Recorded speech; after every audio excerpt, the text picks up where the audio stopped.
we have a roll call, please, for determination of quorum? Yes. James Barnes is absent. Sarah Chavelicek, Here. Larry Chesney, Here. Francine Donchik, Here. and Philip Haran. Present. Thank you. Francine, would you lead us in the Pledge of Allegiance, please?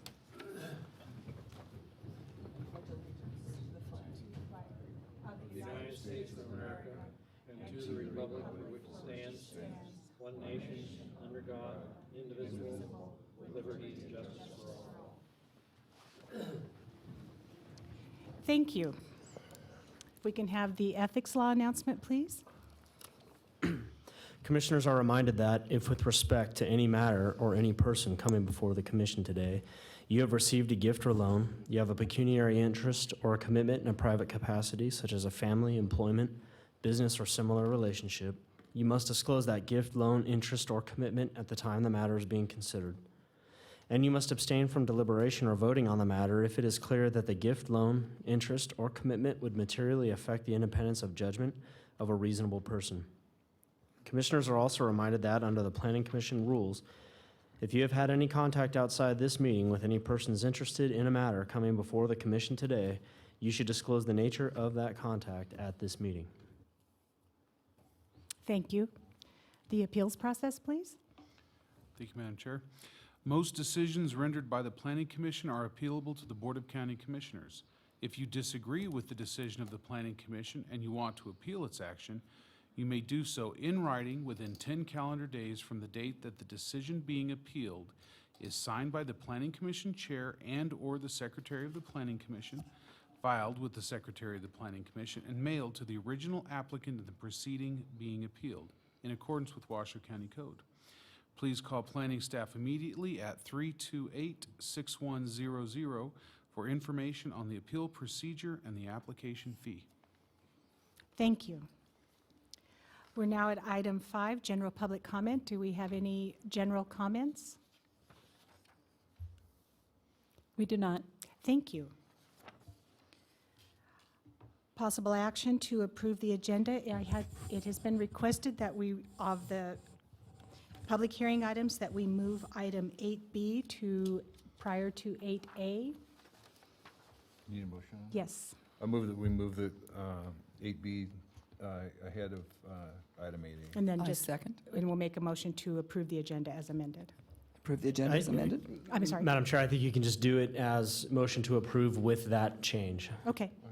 Okay. All in favor? Aye. Thank you very much. Approval of our draft minutes. I make a I motion move. to approve. A second.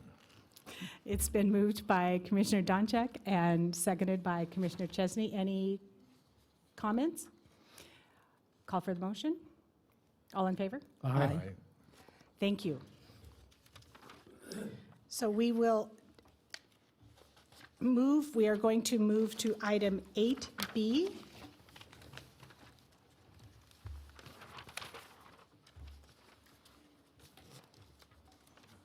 So if we could have call for the agenda item, Mr. Pellin? Madam Chairman, Development Code Amendment Case Number WDCA 17-0001. For possible action, hearing, and discussion on an amendment to Chapter 110 of the Washoe County Code, the Development Code, within Article 505, Section 505.30, electronic message display signs to allow certain electronic message display EMD signs to be located closer than the existing minimum 200-foot distance requirement of Washoe County Code 110-505.30D between any residentially zoned property and an EMD. The exception would allow an otherwise permitted EMD to be located within 100 feet of residentially zoned property if the sign is 1, operated by a governmental entity, 2, located on property owned or controlled by a governmental entity, and 3, designed to convey public health, safety, and welfare information, including traffic control and directional information. The Planning Commission may act to recommend approval of the proposed amendment with or without changes, or to deny the proposed amendment. If approval is recommended, the action will be reflected in a resolution recommending approval that will be forwarded on to the County Commission for further action. Thank you very much.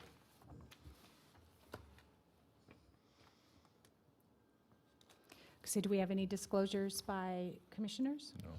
Okay.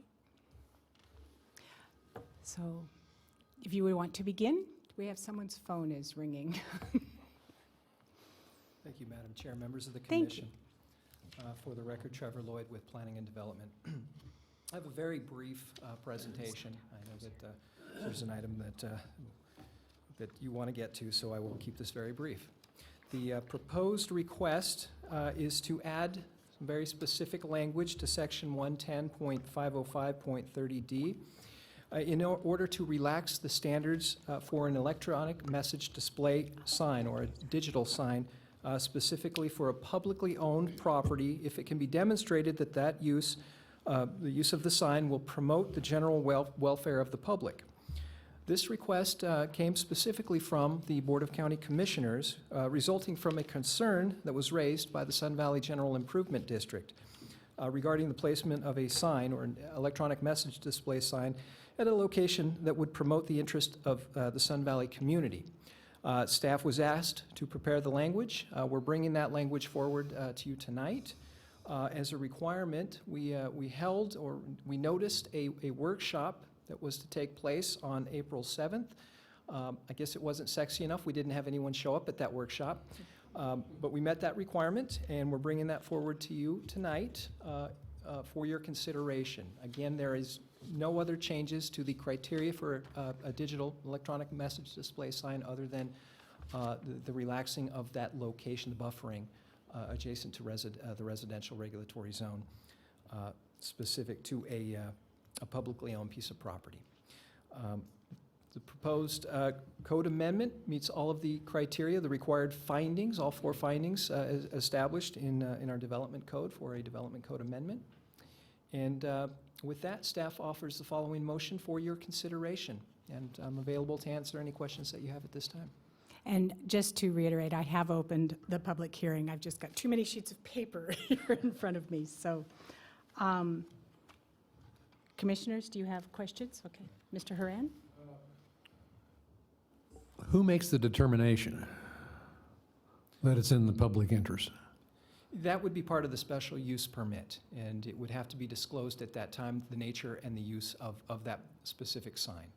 But the intent is it would be used and utilized on public property by a public agency. But is that going to be made at the director level, or does it come to the Board of Adjustment, or? An electronic message display sign would come forward to the Board of Adjustment for their review, yes. Okay, thank you. Trevor, one other question. So you're talking about a permanent sign versus a temporary sign in case of an emergency situations or traffic issues or road construction. This is more towards a permanent This would be a placement? Yes, a permanent sign. Other questions from the commissioners? Do we have an applicant presentation? I am the applicant. You are the applicant. Well, you're the staff and the applicant. Okay. So now we're at public comment. Do we have any public comment on this item? We do not. Okay.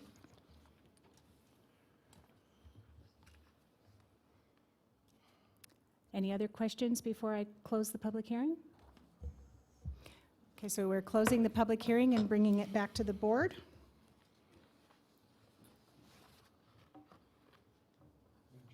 Yes. I think that based on the application, it's pretty straightforward that it's in the public interest to have something like this is going to be determined by the special use permit, so I will certainly support the application. Are you prepared to make a motion? Oh, Mr. Chesney. He's going to pass the buck. Okay. Madam Chair, I'd like to make a motion. Thank you.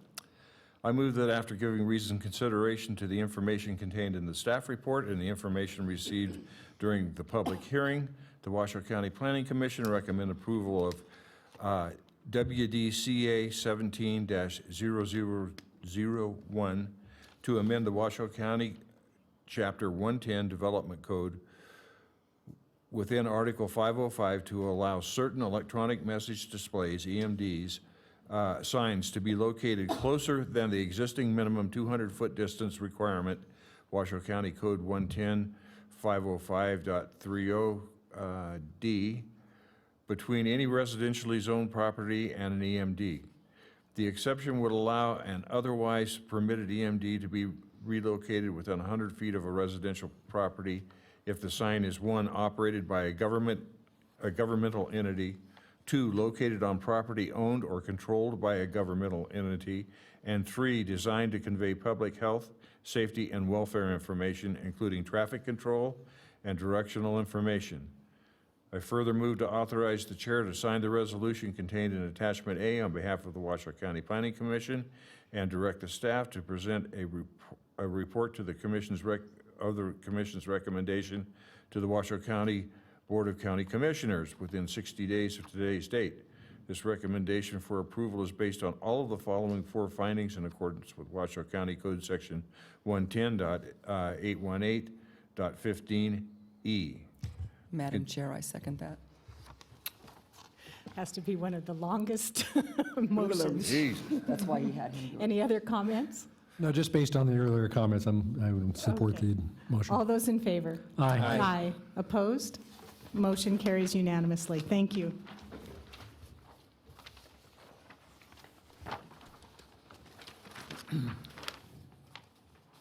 Madam Chairman, item Yes. 8A is special use permit case number WSUP 170004 Lake Tahoe School. For possible action, hearing and discussion to approve a modification of special use permit SW02-008, which approved the operation of a kindergarten through ninth grade private school in an existing commercial building. The modification will permit the construction of a 13,906 square foot multipurpose building. As proposed, the new building will require the relocation of the access road that serves Lake Tahoe School and provides access to the Tahoe Racket Club, a residential subdivision from Tahoe Boulevard. The current access is located approximately 725 feet northwest of the intersection of Country Club Boulevard and Tahoe Boulevard.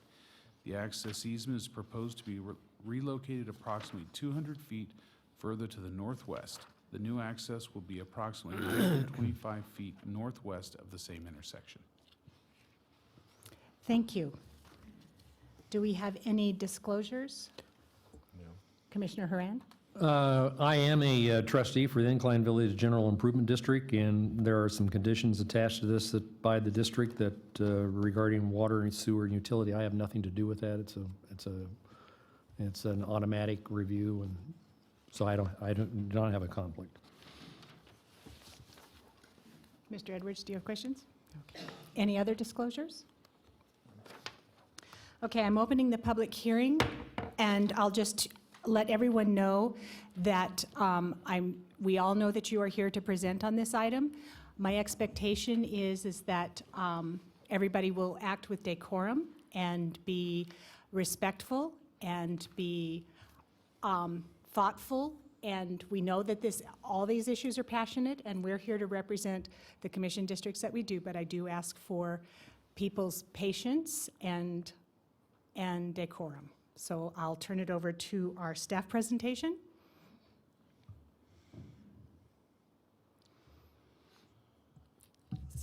Okay, for the record, Eva Kraus, planner with the Community Services Department. This is a request from Lake Tahoe School for a special use permit to increase the size of the school facility. Basically, Lake Tahoe School is on Tahoe Boulevard. It owns actually 3 parcels. One parcel is the building itself. The surrounding area around that is the building's common area, and then the lot next door is a commercial lot that had a commercial building on it that's been demolished. There are some old tennis courts on there, and there are some existing multifamily units on there. There's 4 buildings in the rear of their property. Around the property, of course, to the northwest is Deer Creek. To the southwest is the Tahoe Racket Club. Going east-southeast is the Sierra Nevada College. Behind the Tahoe Racket Club is Igvid Recreation Center. And then, of course, towards the northwest, again, past Deer Creek and the other condominium developments is the Incline Middle School.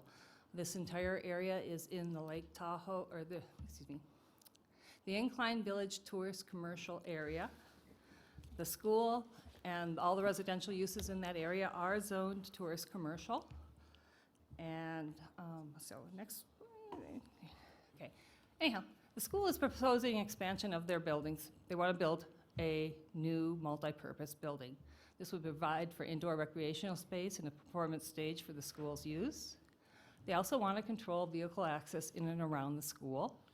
So they're talking about gating and fencing the property. They also,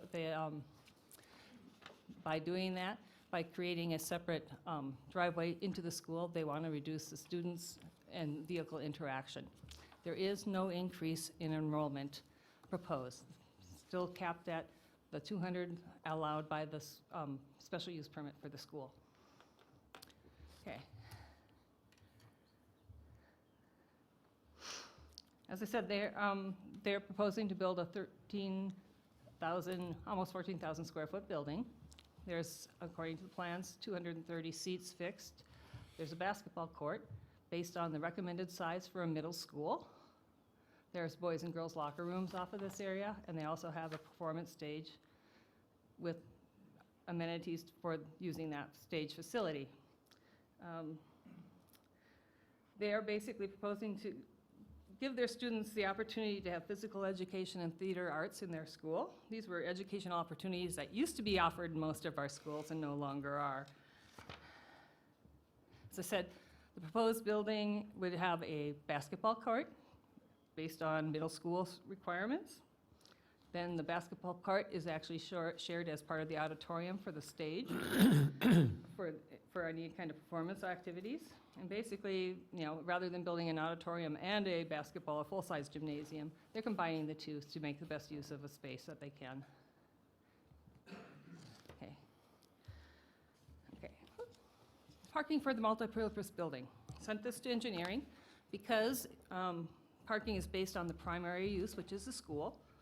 And similar to a high school with a football field or a middle school, which has a multipurpose room and they have PTA meetings and everything else, they do not base the parking on the maximum possible use. Same as we don't do maximum parking for Christmas shopping, we base it on the average use and the intended use of the school. So engineering actually did not recommend any additional parking for this project. Based on the applicant's traffic studies, though, staff did review those and recommended, based on their traffic engineers' explanations, that there may be conflicts if we try to hold events during the day. So one of the conditions of approval is that any event that's open to the public and expected to draw more than 100 people should be held after 4 p.m., after school hours. And anything that draws more than 125 people should have a parking plan and alternative parking issues. This is similar to what we do for temporary events in and around all the communities, including Lake Tahoe. And basically 125 people, if you look at that and you have 1/3 of that is students, and hopefully 2/3 of them are the parents coming in the same car. But even if 1/3 is, each parent drives its own car, we're still talking, 75 to 100 cars, not exceeding that use. So there are conditions in this plan to try and address any additional parking needs. School does need to take responsibility for some of their activities, but Washoe County is going to work with them on that issue. Okay. Basically, this is, like I said, tourist commercial, budding tourist commercial, but because there's residential in that tourist commercial, that's really unusual. Nowhere else in the county is residential allowed in tourist commercial zone, but in Klein Village, community plans do allow that. So we are basing the development standards, required 10-foot landscaping buffer between a civic and a residential use. That landscaping buffer does need to include trees and a wall along the property line. Also, lighting standards state that they have to be 100 feet from a residential zone, but since this is not really zoned residential, we're still applying that standard to this use. And we would, of course, require all light fixtures to be downlit, like any other residential or commercial use. So anyhow, this is the conceptual plan. Basically, There is the school building, let me see, do I have, on the, okay. The south, the big building. Behind the school building to the west are the 4 buildings that are multifamily uses. Those are, actually were built in 1965 and still exist today. It's probably the oldest structures in that area. Behind those residential buildings is the Tahoe Racket Club. To the north of this whole development is the Deer Creek. Of course, it would be northwest, this is rotated. North on this plan is the Deer Creek subdivision. In between the existing school and the Deer Creek subdivision is where they would wish to build this new recreational building. Okay. This is the existing site plan. It's very cluttered and hard to read, so I just put it up there just for reference. Basically, the little blue, light blue line is the general route that you now take to get through the site to the Tahoe Racket Club. There is an existing driveway to the north of that, closer to Deer Creek, and that's where they're proposing to move the new road to. There's actually a picture of the old driveway there. Oops, I'm going backwards there. So this is the plan that they have presented with the school buildings along Tahoe Boulevard and on the south side of the property. The road coming in on the north side of the property, going back to the rear of the property and then turning into the Tahoe Racket Club.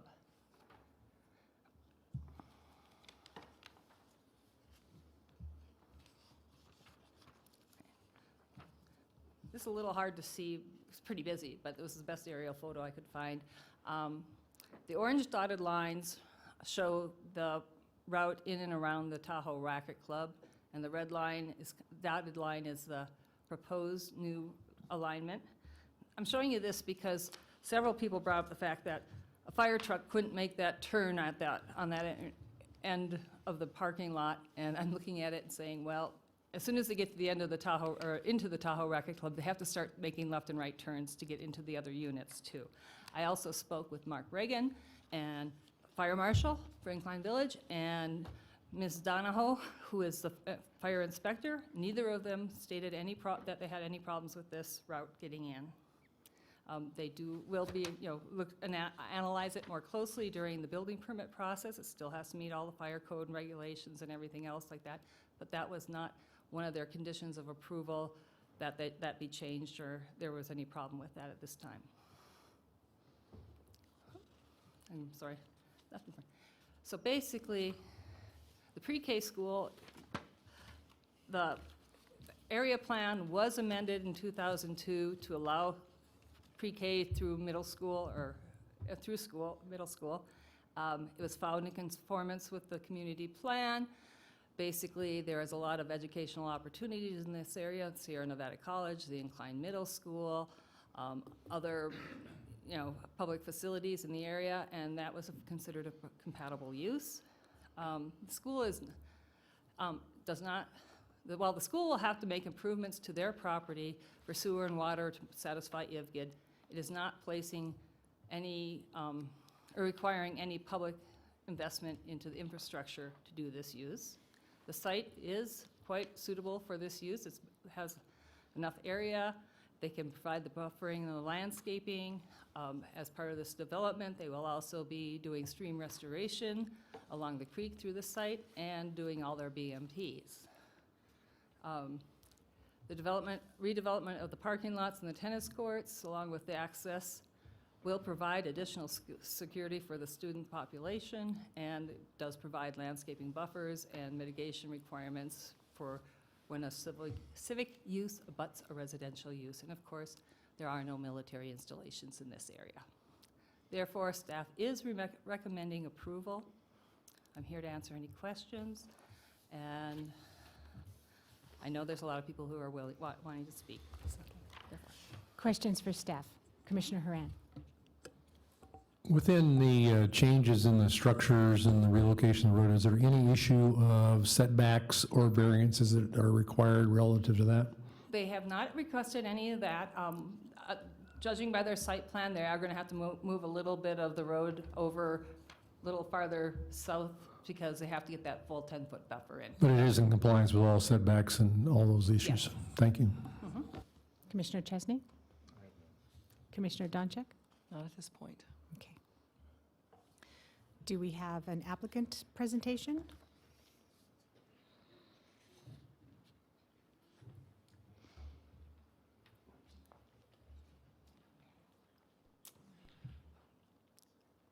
Well, good evening, Commissioners, Madam Chair.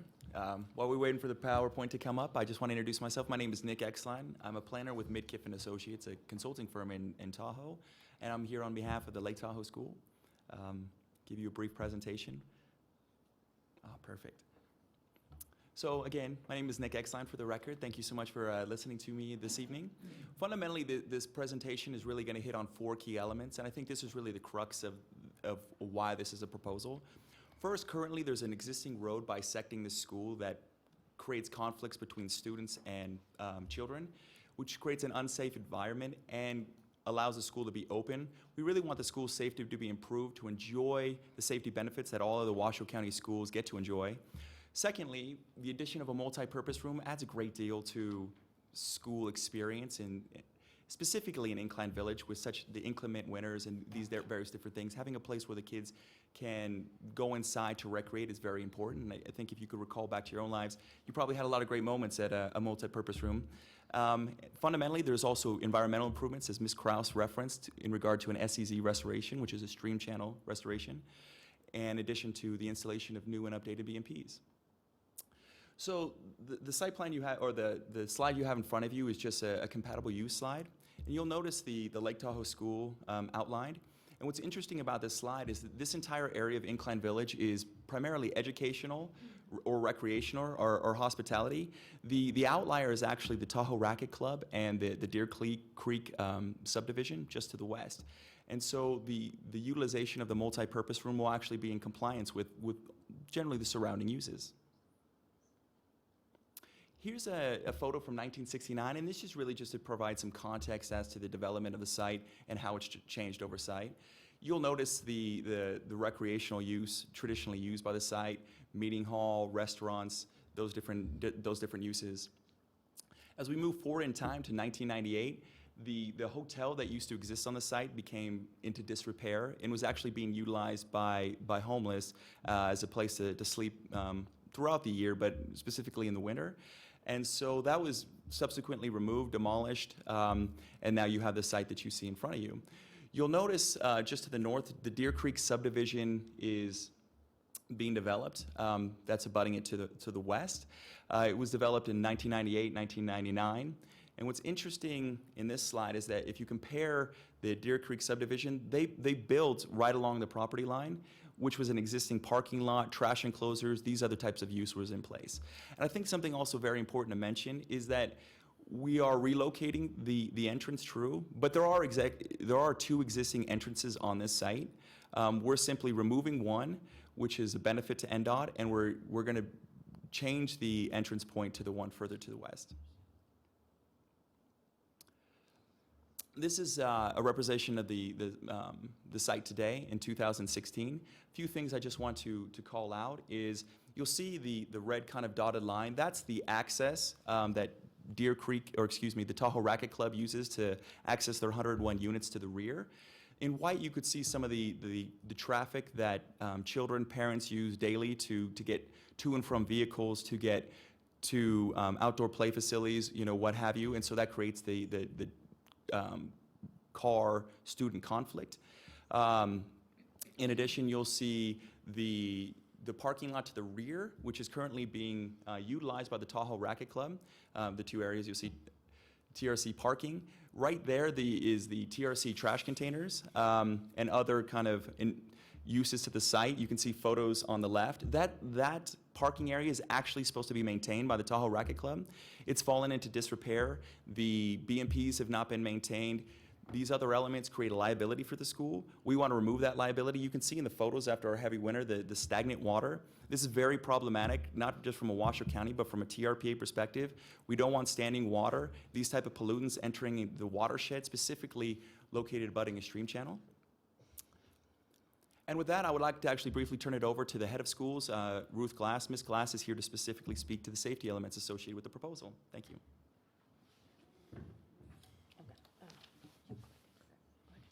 Good evening, Madam Chair and Commission. Thank you, members of the Commission. Thank you for having us.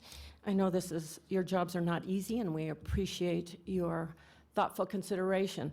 I've been head of Lake Tahoe School for 6 years. As Nick said, my name is Ruth Glass. I'm a resident of Incline Village. And as head of school for those 6 years, I've become increasingly concerned with the safety and the security issues created by the bisection of our campus. I plan to present a few photographs that demonstrate the school's current safety concerns, and then talk more broadly about the school's need to improve the security of the campus. You can see from the next slides some key safety concerns. The root of the safety problem is the school's access road that serves double duty as the Tahoe Racket Club's access road. And this road, as you can see, cuts directly through our campus. Can you move to the next slide, please? Students cross back and forth on a daily basis as cars back up. There's also a green space. Let me see. Well, okay. If I point there, you can't see it, can you? You can turn around, so just use. Thank you. Let me see if I can make this work. I'm not seeing it. Is anyone seeing it? Never mind. See the green space to the right? That's also an outdoor classroom we use consistently, and just crossing back and forth can be problematic there. Both students and parents are forced across that busy access road. Next slide, please. You can see as traffic backs up at both drop-off and pickup, and a second pickup at the end of the day for sports activities, frequently traffic from the Racket Club simply doesn't stop. It'll wait in line, and then it goes to just passes by regardless of whether kids are there or not. Next slide, please. When these photos were being taken the other day, there were 5 cars that just pulled out of line and slipped right past.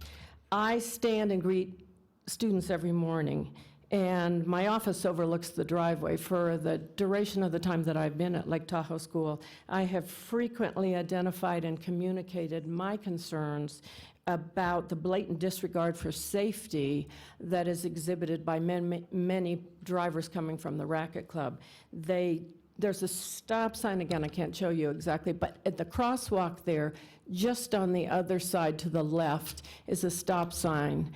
And I asked our recently hired Director of Safety and Security to keep an eye on that. The average number of drivers who just blow through the stop sign every day is 20 to 25. That's over the last month. Can you give me the next slide, please? We all recognize that there's a very unfortunate truth that over the past 20 years, with the rise of targeted attacks towards schools throughout the country, we must be proactive about security measures to protect the students that are already inside our school facility. My last slide conveys some of those security measures that Washoe County schools are required by the district for all campuses. Lake Tahoe School already implements several of these, but with the current campus construction, the layout perimeter security is impossible. Anyone, as indicated by previous slides, can drive right up to the front door. Of course, this includes all of the short-term renters at the Tahoe Racket Club, and many of them are renters through VRBO and Airbnb. But really, anyone can drive straight up to the front door of our school without any impediment. The Lake Tahoe School Board of Trustees is committed to creating a much larger traffic circle, as you have seen and will see in the next few slides, that is completely separated from third-party traffic, and which is protected by a guardhouse, boulders, and fencing. The only way to create such a layout is to move the access road to the western edge of our campus. To the extent that the school is not able to secure its campus by rerouting third-party traffic to its western edge, then our only option is to secure the school's campus going forward, is to allow the TRC's access easement to expire in a few years. And that's certainly something we'd prefer not to do. Thank you very much. Thank you. For the record, Nick Exline. So you'll see on this next slide, this should just be very brief. The red indicates, as similar to Ms. Krause's slide, the existing ingress egress. The blue represents the proposed ingress egress. You'll notice in white, the white dashed line would be primarily the route that parents would take when picking up children. And fundamentally, the important thing to realize when you're looking at this slide is per the safety requirements that all other schools in Washoe County enjoy, this would really develop the closed campus safety improvements that we're so desperately seeking. So we've met with community members. I've called several myself based on letters, and I'm sure things you'll hear this evening in regard to questions, concerns, issues, to see what we could do to mitigate those concerns. So as a result of those concerns, we've suggested several mitigation measures. You can see those outlined on the slide. I'll just call out a few of those. One is to reduce the speed along this route to 15 miles per hour with speed bumps to further lessen noise and speed going next to the development to the west. Also to provide buffering in regard to fencing and vegetation to, again, to minimize any impacts to the neighbors. So this is actually just a comparative analysis. To the left, you'll see the existing condition, and as Ms. Glass pointed out, that provides the direct conflict between students as people motor past to enter the Tahoe Racquet Club. The right is the proposed driveway that is in existence, and as Ms. Krause also referenced, we will adhere to all code requirements, not just by Washoe County, but by TRPA as well. One of the exciting things actually associated with this process is some of the environmental improvements that are going to take place, which are very, very important, obviously, everywhere, but specifically in the Tahoe Basin. As shown earlier, the parking lot to the rear has stagnant water, BMPs, best management practices, if you don't know, which are designed to have water percolate into the ground without entering the watershed, have not been maintained and have not been kept up to date. And as a result, you have a lot of urban runoff running directly into the stream channel that runs right in the middle of the campus. And so what we'll be doing as a component of this process is a major environmental improvement component as well, in that we will be installing new and upgraded BMPs for all built environment components. And one of the really exciting things from an environmental perspective is the stream channel restoration that's going to take place. We're currently working with TRPA to finalize that design, but the real benefit of that is with public sector dollars becoming fewer and fewer, the ability to use private capital dollars to finance environmental improvements in the Tahoe Basin is becoming more and more important, and this would be the precursor to allow us to do just that. This is the school, the rendering. Fundamentally, we designed the building to adhere to the desired use for a basketball court and stage, but we designed it to the minimum necessary to achieve our desired goals and objectives for the proposed multipurpose room. Here is another simulation looking kind of from the inside, and I think this gives a really good representation of the closed campus feel that we were trying to create. Again, it's about safety. It's about the kids. We want to create a safe environment for the kids, and so we want to get that road bisecting the school site out. If you looked at the Incline Village Tourist Community Plan, these are some of the allowed uses that we could put on that site today without coming to this body. We could put gaming, non-restricted, on this site. We could do food and beverage, commercial eating. I mean, you see the list for yourself. So what we're proposing is not only, as you saw from the first slide, compatible with all surrounding uses, but far less aggressive and egregious than a lot of the uses that we wouldn't have to come to this body to seek permission to construct on that site. Here are some of the other mitigating things we've looked to do to try to be a good neighbor. A few of those I'll just call out really quickly is right now, all people from the Tahoe Racquet Club walk right up the easement if they want to access Highway 28. There's a bus stop. The new proposed improved access provides a sidewalk, so those people would be able to utilize a sidewalk opposed to walking down the middle of a road. The environmental improvements I just referenced, SCZ restoration, installed BMPs. We've proposed a 15-mile-per-hour speed limit, vegetative screening, fencing screening to screen from lights. We've provided adequate parking for our facility as outlined by Ms. Krause. And the building, as previously said, we designed it to the minimum size necessary to meet our goals of a multi-purpose room. We've been working directly, members of the school and their board have been meeting directly with the Tahoe Racquet Club to offer up different things to alleviate some of their concerns. Some of those were a parking agreement so that the Tahoe Racquet Club could continue to use some of the school parking, because obviously the school's not using a lot of parking on weekends, summer, those type of different things. Other things are easements. We really worked with IVGID to help procure another entrance to the Tahoe Racquet Club from in the event of an emergency, some of those different things, signage on Lake Tahoe Boulevard, and you can see the rest of the list here. Unfortunately, there's been a bit of a disconnect, and so as we've been working through to address some of these issues, we propose all mitigation measures that we possibly could, but a lot of the mitigation measures I just referenced were not desired by the Tahoe Racquet Club HOA.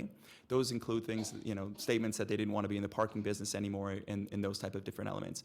So we've really worked to address the community concerns while improving the site safety, functionality of the school campus. And I'll end really with just what I began is, this project is fundamentally about three things. It's about school safety. No other school I can think of in Washoe County, I'm a product of Washoe County school environment, has a road bisecting its campus. 2, it's about school experience. A multi-purpose room is fundamentally important to the enjoyment and ability for people to experience education in the manner many of us did. And then 3, it allows for environmental restoration to take place on site, which wouldn't be possible without this project. And with that, I'm open for questions. Thank you. Question from commissioners? Commissioner Haran? Your last statement on there, the Racquet Club's HOA's concerns do not reflect its residents' concern. I mean, what's your basis for saying that? Well, fundamentally, what kind of the public outreach process we went through is Ms. Kraus was receiving letters outlining various different issues. And so what was taking place is I was calling as many members of the TRC that I could that provided phone numbers to see what their concerns were, how we could address it, to try to mitigate things before we got to this point. And so a lot of the things we had heard were parking was probably number one that I had heard from everyone as a perfect example. And what took place is that as we went further down the road to address the parking concerns, when a member of the school board was talking with the HOA over the Tahoe Racquet Club, they flat out said we were not in the parking business anymore. Where all the residents said, we have parking concerns. And so we would still be willing to entertain a parking agreement with the TRC, but it was just things like that where when you're trying to mitigate, you want to get some commonality so you can address things appropriately. And so in absence of that, we took all comments and to the greatest extent possible try to mitigate their concerns. Thank you. Commissioner Chesney? I don't have anything right now. Commissioner Donchek? Not at this point. Eva, do you have anything to respond at this time? Okay. I'm sorry? Okay, thank you. So we're at the public comment phase. I'll remind the public that you have 3 minutes. If you're representing a group, you have 5 minutes. Time will begin when your name is called, so do your due diligence to get into place. The staff will call who's speaking and then who's up next. So if you have information that you want to move forward, please do so at that time so we can continue to move on. And we are very attentive and do want to listen to all of your comments, but we ask you to, if you have unique comments, to please bring those forward. If you're reiterating some other speakers' comments, just say, I support what previous speakers have said, and then add what you have. And with that, I think we're ready to begin public comment, so you can call our first speakers. We have Roger Hill, followed by Zoe Hill.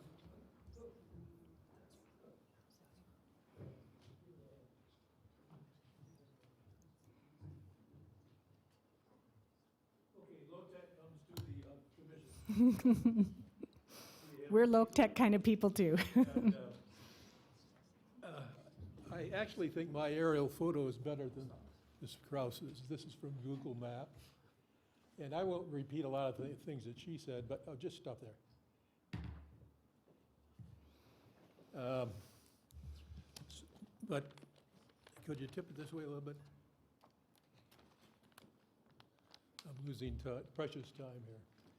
The one thing I would add is that when we talk about the surround, this is Tahoe Racquet Club, this is Deer Creek and the Glen property, and within this area right in here, we have about 150 single-family homes that one way or the other are going to be affected by the project that's discussed right here. So anyway, my topic tonight is basically overflow parking. Ms. Kraus seemed to suggest that with this large building that is 14,000 square foot building with a basketball court and seating of about 230 people, and then a large stage that goes along with that, for any large theatrical presentation, you could pack 400 people into that space.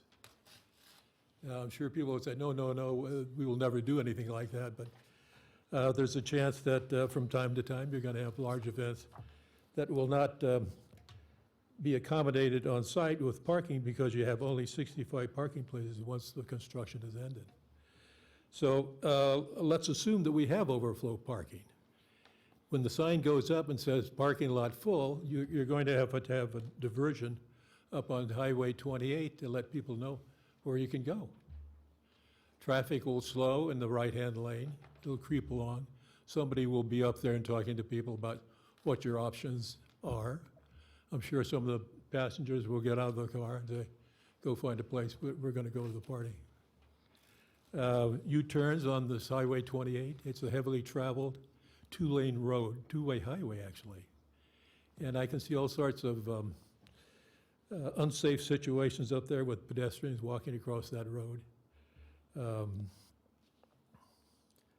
And then people leaving, trying to figure out where in the world are we going to go to get parking. You got Country Club Drive, Incline Way, the Southwood area, and it's just a real tangle. And then you're going to have people that live at Tahoe Racket Club are going to get caught up in this tangle, just wanting to get to their property. So what I'm suggesting is that it's an unsafe activity on State Highway 28. State Highway 28 is just not another road. It's an important road that has a lot of traffic on it at all times. Inappropriate parking, trespassing. My guess is a lot of people will go over and park off for the. Just All wrap right. up your statement very quickly, sir. and Okay, then we'll move I on. think that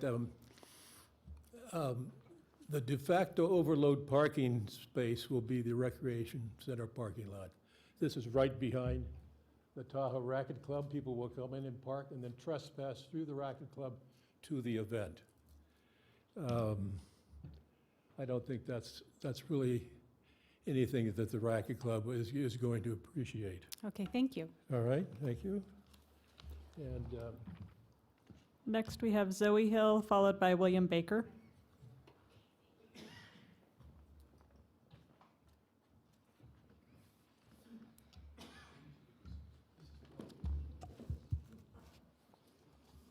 My name is Zoe Hill, and I'm an owner at the Tahoe Racket Club. I want to speak about the built environment of Incline Village and how it fits into the natural environment. The thing that makes Incline Village so special is that nearly all of the commercial buildings are set back from the roadways and are surrounded by plantings and trees. When you look at Incline Village from the overlook on Highway 431, the only building noticeable through the trees is the Hyatt Hotel. Even though the Lake Tahoe School is zoned commercial now, there is enough open space that it fits into the neighborhood environment. However, the proposed project by the Lake Tahoe School is very large, 14,000 square feet for a multi-use building that is located right next to Highway 28. That building would change the character of the surrounding area. Should the school decide at some point in the future that this campus is too small for them and move on, this large building would still be there for some other commercial use right beside the roadway. I believe that the project as it's presented should not be granted a special use permit because the building is too large, too close to Highway 28, and has an adverse effect on the neighborhood environment. So I'm proposing that the Planning Commission recommend to the school that modifications be made regarding the size and location of the building, setting a smaller building further back from Highway 28 will be more in keeping with the natural environment that we all enjoy in Incline Village. Thank you. Thank you. William Baker, followed by Blaine Johnson.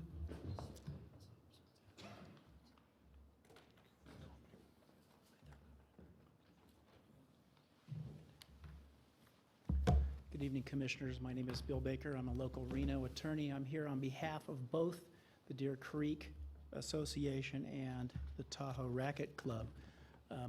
You've seen and heard that this property for the school has a roadway through it that leads to the Tahoe Racquet Club. It's the only access to Tahoe Racquet Club. Of course, that's because previously that entire property was in one ownership. What is proposed is to change that access, and it's primarily the access as well as the size of the building that we object to. If you look at a version of this slide, the new proposed roadway runs clear to the back of the property and all the way down and around as opposed to directly across. The school building, this one, will be accessed with a hallway anyway. That roadway could remain if that were an elevated walkway or a fenced walkway or something else. This thing, as proposed, ends up turning into either a drag strip or a runway that directly impacts all of the Deer Creek homes, which are here, and eventually you can get into the Tahoe Racquet Club as your only access. After you go down this runway with all the cars stopping and starting in here, trucks and vans backing up, people that aren't approved at the gate getting through there, past all these parking stalls with anybody that's parking, standing, loading, doing anything else. Heaven forbid anybody try to drive a boat trailer or anything in there and get lost in there. So that becomes the primary problem with that. That exists in the plan for no reason other than it's what the Lake Tahoe School desires. We have an engineer present who's done some existing roadway drawings. We presented them for alternative paths into the Tahoe Racquet Club. That gained no traction. You saw one of my emails quoted up there. The problem for us has always been there's no give in that proposal. That is it or not. You either take the drag strip or the runway with its attendant lighting and parking and everything else, or you take nothing at all. I'm interested in the proposal that says that the only access to Tahoe Racquet Club will eventually be allowed to expire. That won't happen, and that will require some kind of judicial intervention. But that's a possibility. Both the Nevada Department of Transportation and the Fire Department have expressed in the staff report that they have questions and concerns about that, and I'll discuss some of those details with you. But just from the Deer Creek's perspective, of course, the increase in traffic, we have a one-day only traffic study that says that the increase will be 82 cars per day. That's not total, that's an increase. That doesn't account for peak volumes, not for the school, but for the Racquet Club and Deer Creek, which run from Memorial Day to Labor Day. It also does include some other things that I'll get into in the details. Obviously, standing, waiting, idling, diesels, trucks, delivery trucks, cars, anybody without approval to get through the gate will be a problem, both from a noise standpoint, pollution standpoint, and visual standpoint, because these homes back here are primarily two-story homes, and the decks will overlook this particular area. For the Tahoe Racquet Club, and this use back here, the tennis courts, that's been used for more than one thing in the past, and we'll have some folks from Deer Creek that will tell you how that affected them just with the minor use it was put to. It was unpermitted, it was obnoxious, and it was eventually removed.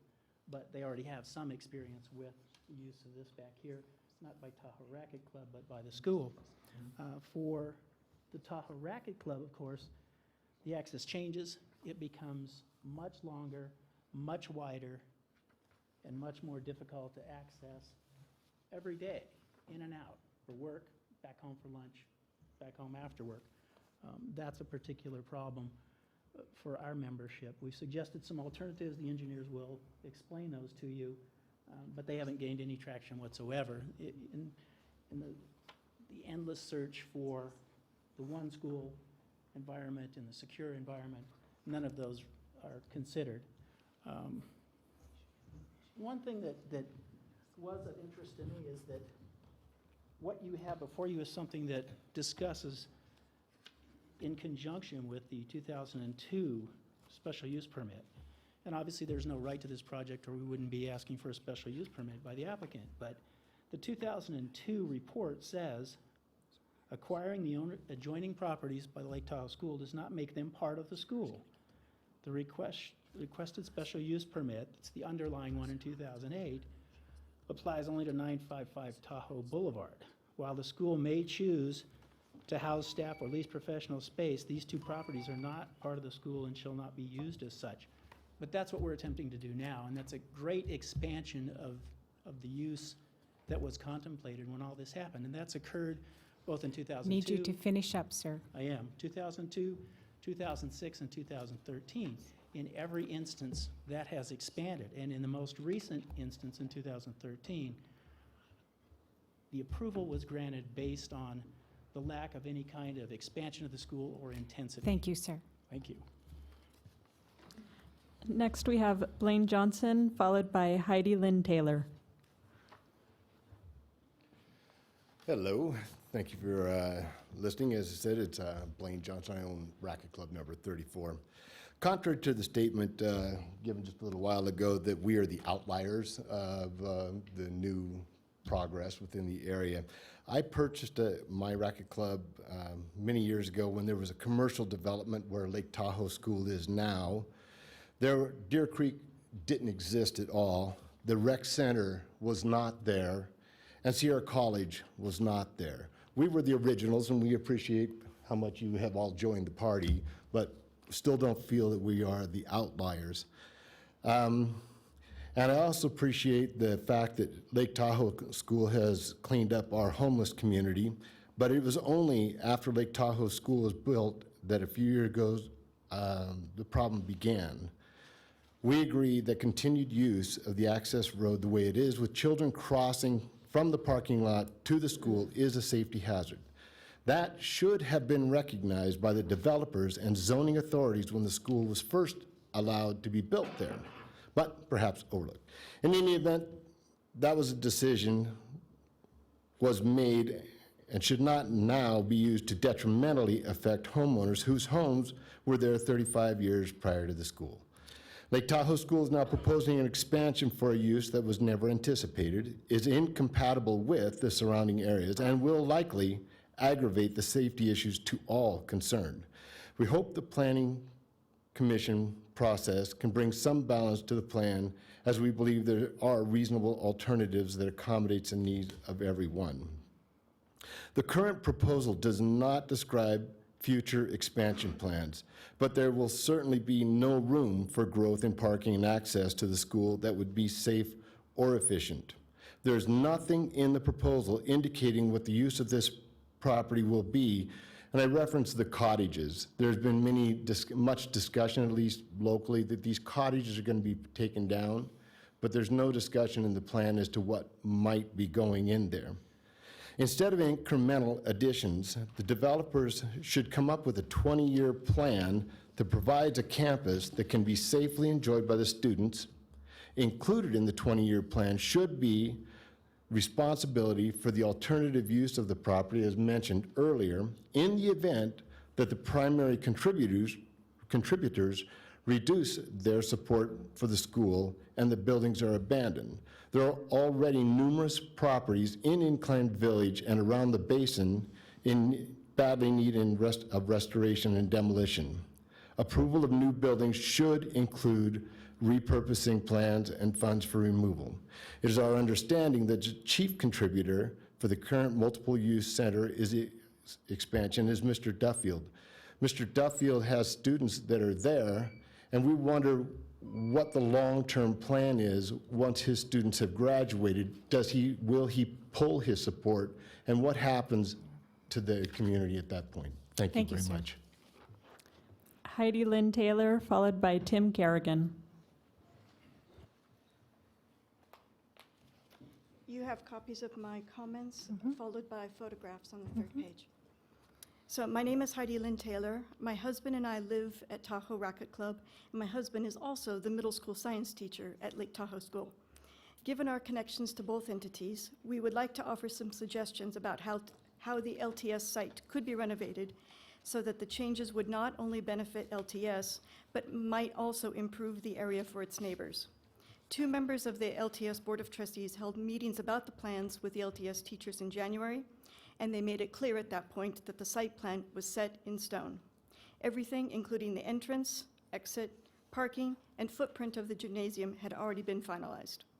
You've already heard and read concerns about the impact of the proposed changes on the residents of the TRC. We share many of these concerns, especially regarding lost space for TRC parking, snow removal, and having to enter our property through someone else's parking lot, maneuvering around cars and children.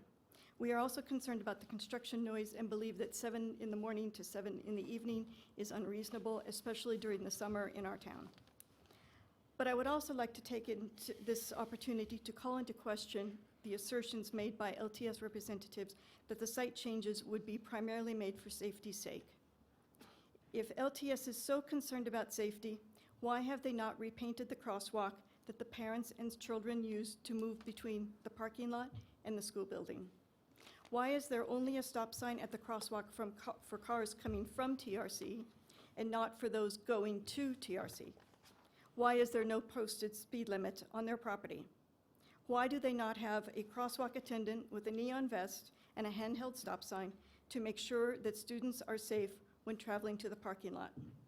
Why haven't they asked to install cameras to catch anyone who is driving too fast or running the stop sign? Why was the snow piled at the entrances to the crosswalks this winter so that even after stopping completely, I was unable to see if anyone was approaching the crosswalk? Why aren't the LTS representatives making common sense, low-cost improvements? And I can only guess that the answer to this last question is, if they solve the safety problem without making renovations to the site, they can't use the safety issue to convince you to approve their plan to build a large gymnasium for a school that has no plans to grow beyond 200 students.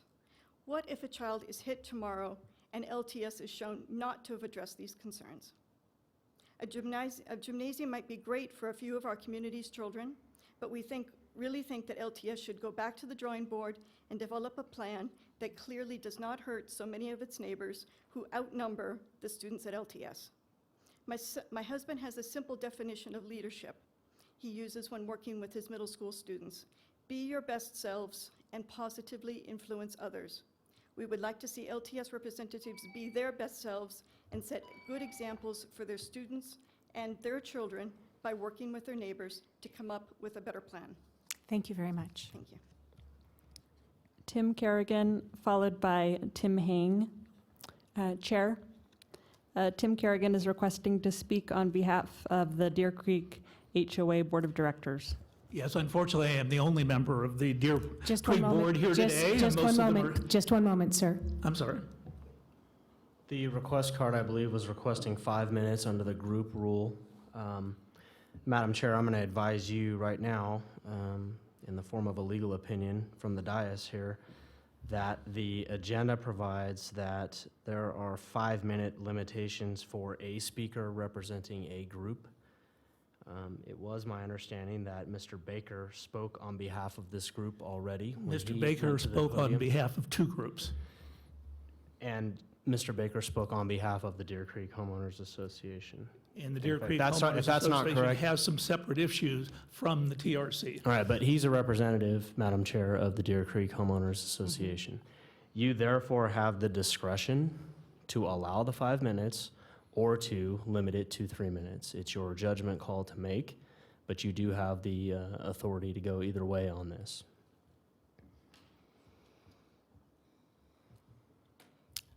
we'll go ahead and allow this for 5 minutes. Thank you very much, But Chairperson. no, not beyond that. I understand. Okay. My name is Tim Kerrigan. I live at 282 Deer Court, adjacent to the Lake Tahoe School parking lot. I'm here tonight representing the Deer Court Homeowners Association, of which I am the Secretary-Treasurer. Sorry that the rest of our board is not here. They're all traveling, visiting relatives and so forth. First of all, I'd like to thank Heidi very much for indicating some of the questions, or for asking some of the questions she did about the safety, some of the same questions I have. Just so you know, I'm a retired elementary school teacher. I'm also have been a consultant for schools that are building new schools, because I have the opportunity to do that, and a year off to help plan for the school in Foster City, California. I'm also have been a consultant on student safety.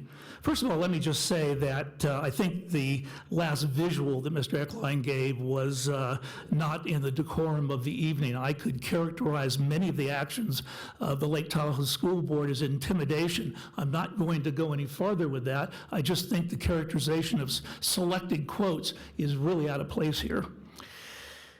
Second, one of the things that Mr. Eckline mentioned was speed bumps. Speed bumps will not be allowed because it's going to be a fire road, as is indicated in your staff report. As a result of that, we have a long straight road with a very sharp left turn. We're going to have cars going very fast down that 200-yard stretch, and then boom, they hit that turn, and what happens, I don't know. But it's certainly a safety issue. One of the things that Mr. Eckline said is that, or I should say Ruth said, Mrs. Glass, was that they could let the easement expire on the road. Actually, we feel that would be a good idea. Then IVGID would be forced to deal with an access road through the Recreation Department where other homes and residents would not be affected. First of all, I'm not going to stick to the comments I handed out to you this evening. I'm going to wing it, so to speak, because honestly, I wrote those comments before I read your staff report. I want to specifically... Sir, if I might, you asked to speak on behalf of your HOA. So speak in behalf of your HOA. Okay. First of all, on behalf of my association, I'd like to say that the staff report found that Lake Tahoe School is not detrimental to any of the adjacent property. That is the purpose of one of the purposes of a special permit hearing. We strongly disagree with that. First of all, there are 125 residents and about 200 residents that will be affected detrimentally. I'm not speaking for the 101 of those who are at the TRC, but I am speaking for those residents of Deer Court, 10 of whom will be directly affected. Let me talk about the layout of our houses. First of all, our houses are 2 stories, 1,350 square feet downstairs, 1,350 square feet upstairs. Most of the living space is upstairs, the living room, the kitchen, the master suite, and most importantly, our wonderful second-story patios, which look over right now a parking lot. That area will now, and you ask what is the impact? The impact is noise from traffic. It is the exhaustion, the exhaust of the cars creating an air pollution. It is the eyesore of looking over a road. And most importantly, to us is not only the sound, which we will hear 24/7. Most of our homes are not air conditioned, so we leave our windows open at night. But it also is the devaluation of our homes. We have been told by several real estate agents that I've interviewed that the devaluation will be anywhere from 8 to 12%. That averages over $100,000 per home. That means over $1 million in property loss. Let me tell you a story about being detrimental. Over 2 years ago, Lake Tahoe School, the good neighbors that they are, rented out the parking lot to Alpine Towing, which had a contract with the county of Washoe for picking up all cars that had been in accidents and abandoned cars. This was a 24/7 operation. For months, we heard the beep, beep, beep of the cars, the trucks in reverse, the chains being dropped. Middle of the night, my wife and I called it the year of no sleep. After 6 months of this, I finally got a little suspicious because the school told me they had all their permits. I called the county. It turns out they had never applied for a permit. They had no business permit. Yet it still took them another 4 months to vacate that rental from Alpine Towing. Much of this has been justified by student safety, and I have a particular interest in that. If you'd like to ask me questions about it, I think this is a very safe campus the way it is. There are some things that need to be done. Heidi may reference Thank to you, some of them. sir. Thank you. Thank you.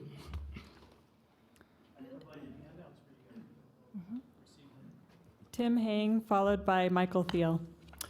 I live in the Tahoe Racket Club, and I'm a retired fire department employee after 30 years.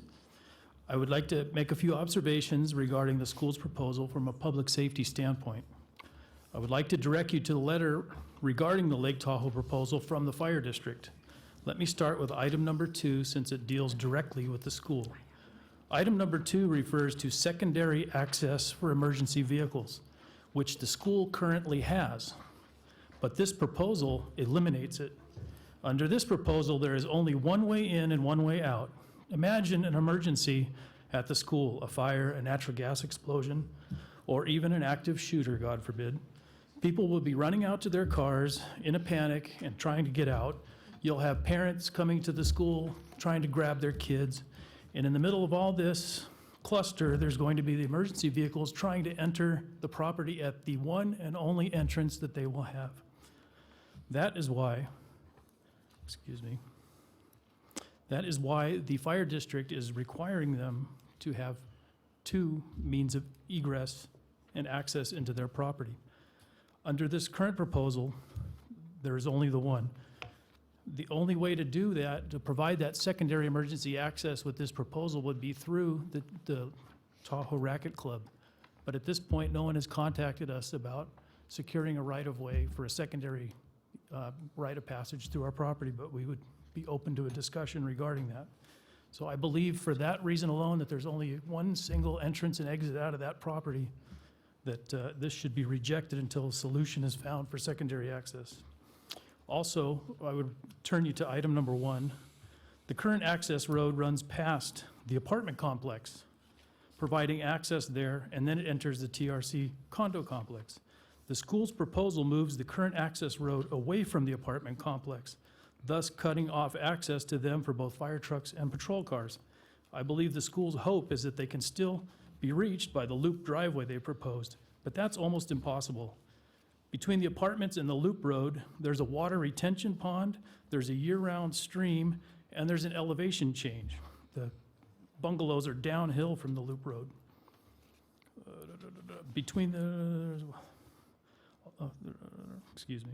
In the event of a fire, the firemen could be expected to pull hose lines across a stream, down a hillside, and try to access a burning apartment. The paramedics will be attempting to reach patients in those apartments in the same manner. The only other option, perhaps the better of 2 bad options, is to park some distance away on the access road they're providing into the Tahoe Racket Club and have the firemen stretch hose lines and carry firefighting equipment through the parking lot, trying to navigate between parked cars to get to a fire in that way. This isn't a feasible option either, and is why the fire marshal voices his objection in item number 1. For this reason alone, the proposed moving of the current access road should be denied. Thank you, sir. Michael Thiel, followed by Debbie Moore. Hi, my name is Mike Thiel. I own a condo in Tahoe Racket Club as a vacation house. My issue is there's density in the college. The Tahoe Racket Club in its current configuration would never be approved. Deer Creek, and then we're going to add more density to that density, you know? Excuse me. The Tahoe School, whenever we try to negotiate with them, they bring up easement. We're going to take away your easement. We're going to take away your easement. I would like you to force them to negotiate with us in good faith without that issue. And that's basically what I have to say. Thank you, sir. Debbie Moore, followed by Peter Saraza.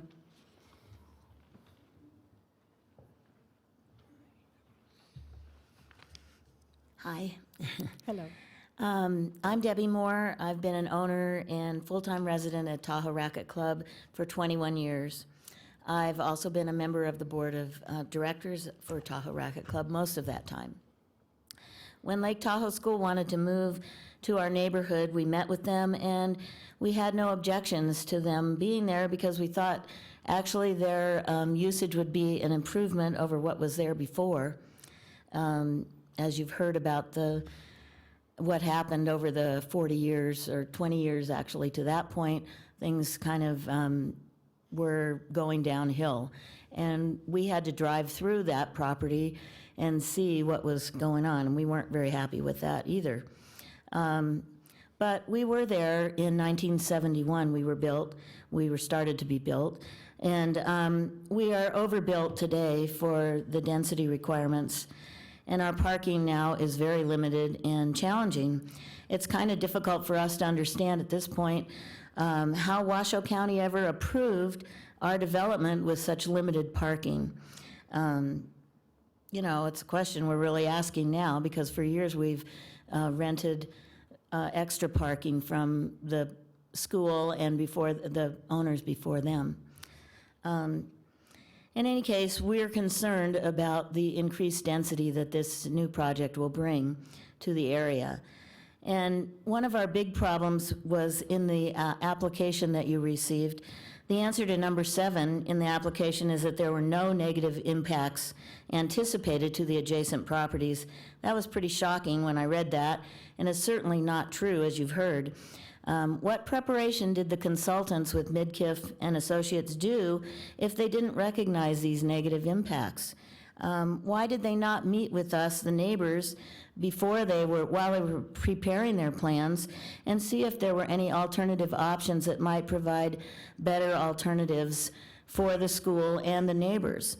They have really presented no plans to help minimize the effects or impact of their project.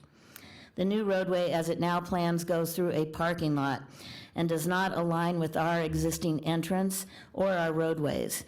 It kind of comes in, and sure, the fire truck says they can turn there, but, you know, it's just kind of weird that it comes in where there's a bunch of trees right here. And this is where the new roadway is supposed to come in. We're concerned about if there are events in this large building, what will happen with the extra cars. And basically, I'd just like to say that we're worried about the density.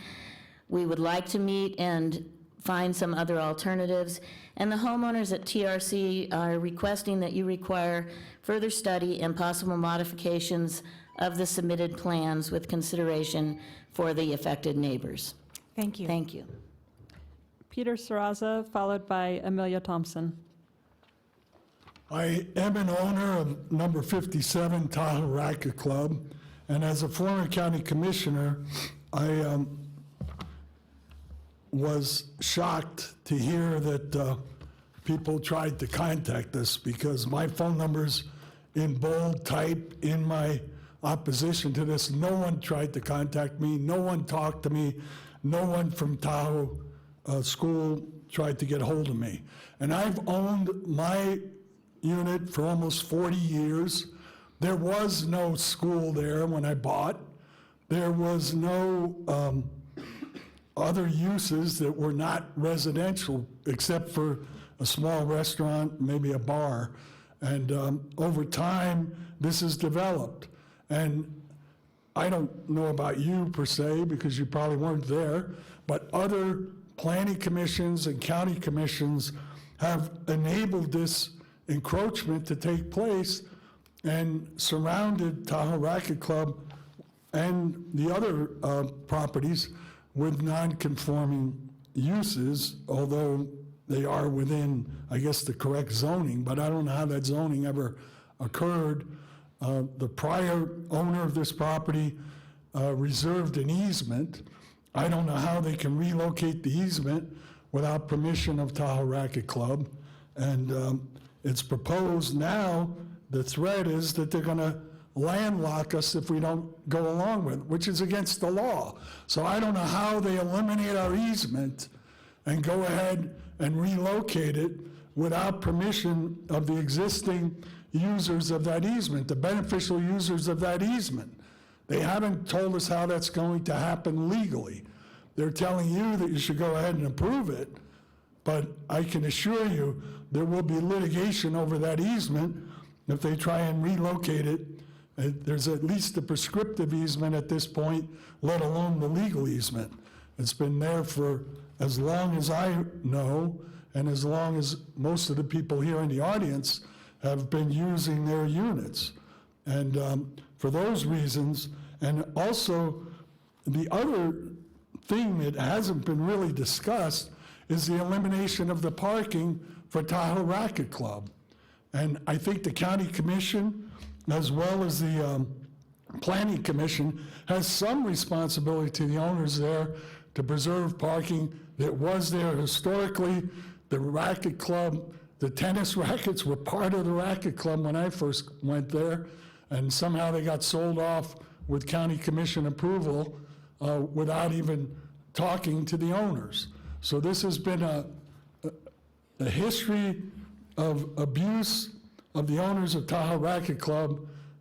It's at our expense that this project is being proposed to go forward. Thank you. Thank you. Amelia Thompson, followed by Denise Riedman.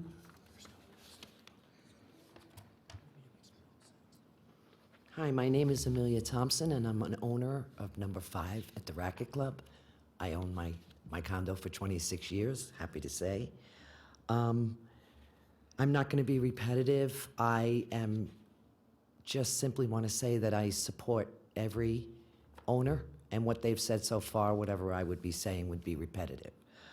But I'd also like to ask, my request is that the Board of Commissions delay their decision in reference to this matter until alternate solutions can be heard, because obviously we have roadblocks. Thank you. Thank you very much. Denise Riedman, followed by Jack Lesky.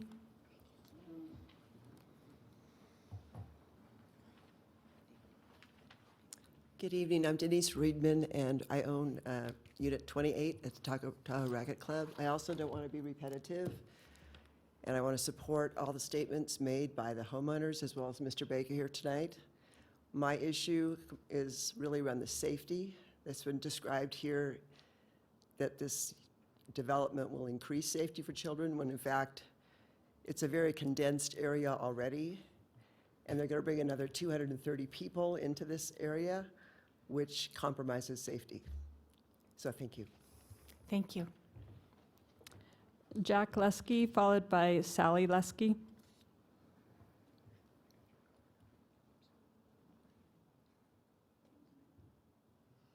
Good evening, Madam Chair and Commission. My name is Jack Lesky.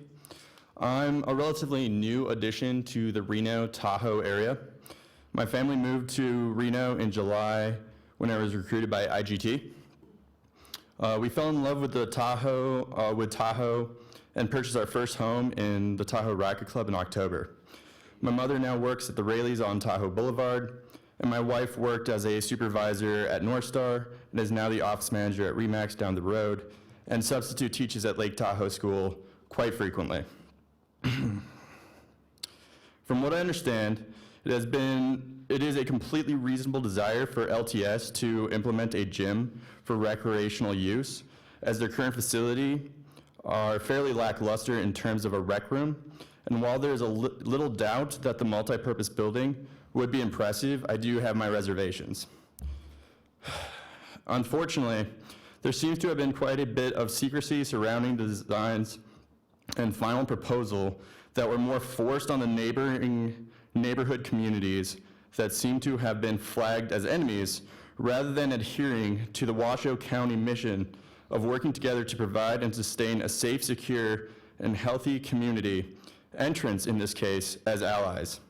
If nothing else this evening, I hope that my fellow neighbors help to prove that there are alternative proposals to the one put forth by LTS that are indeed safer and closer relate to existing infrastructure versus forcing the TRC to utilize a 90-degree turn, ingress-egress via parking lot on a blind turn. Moving forward, I hope that we can move in a more deliberative direction to mutually benefit all committed stakeholders before finalizing and approving the current plan for implementation. Thank you for your time. Thank you. Sally Leske, followed by Nathan Robeson.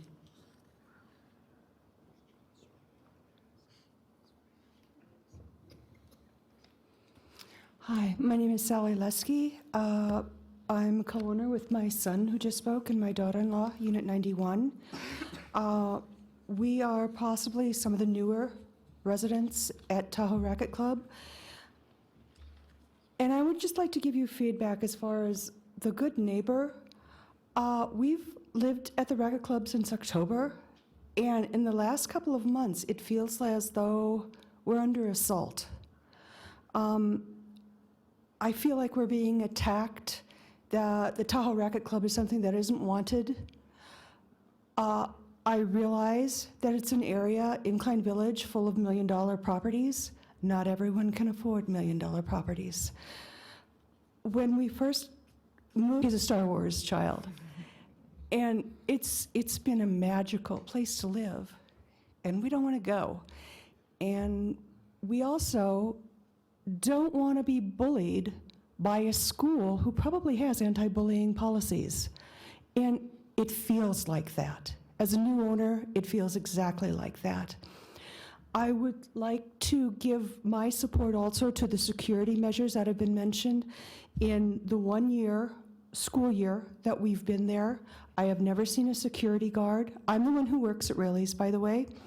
I would have preferred to walk to and from work. It's 3 blocks, but it has been a massive snow year, and the sidewalks simply weren't cleared. So I drive 3 blocks. It's the only safe way to get there.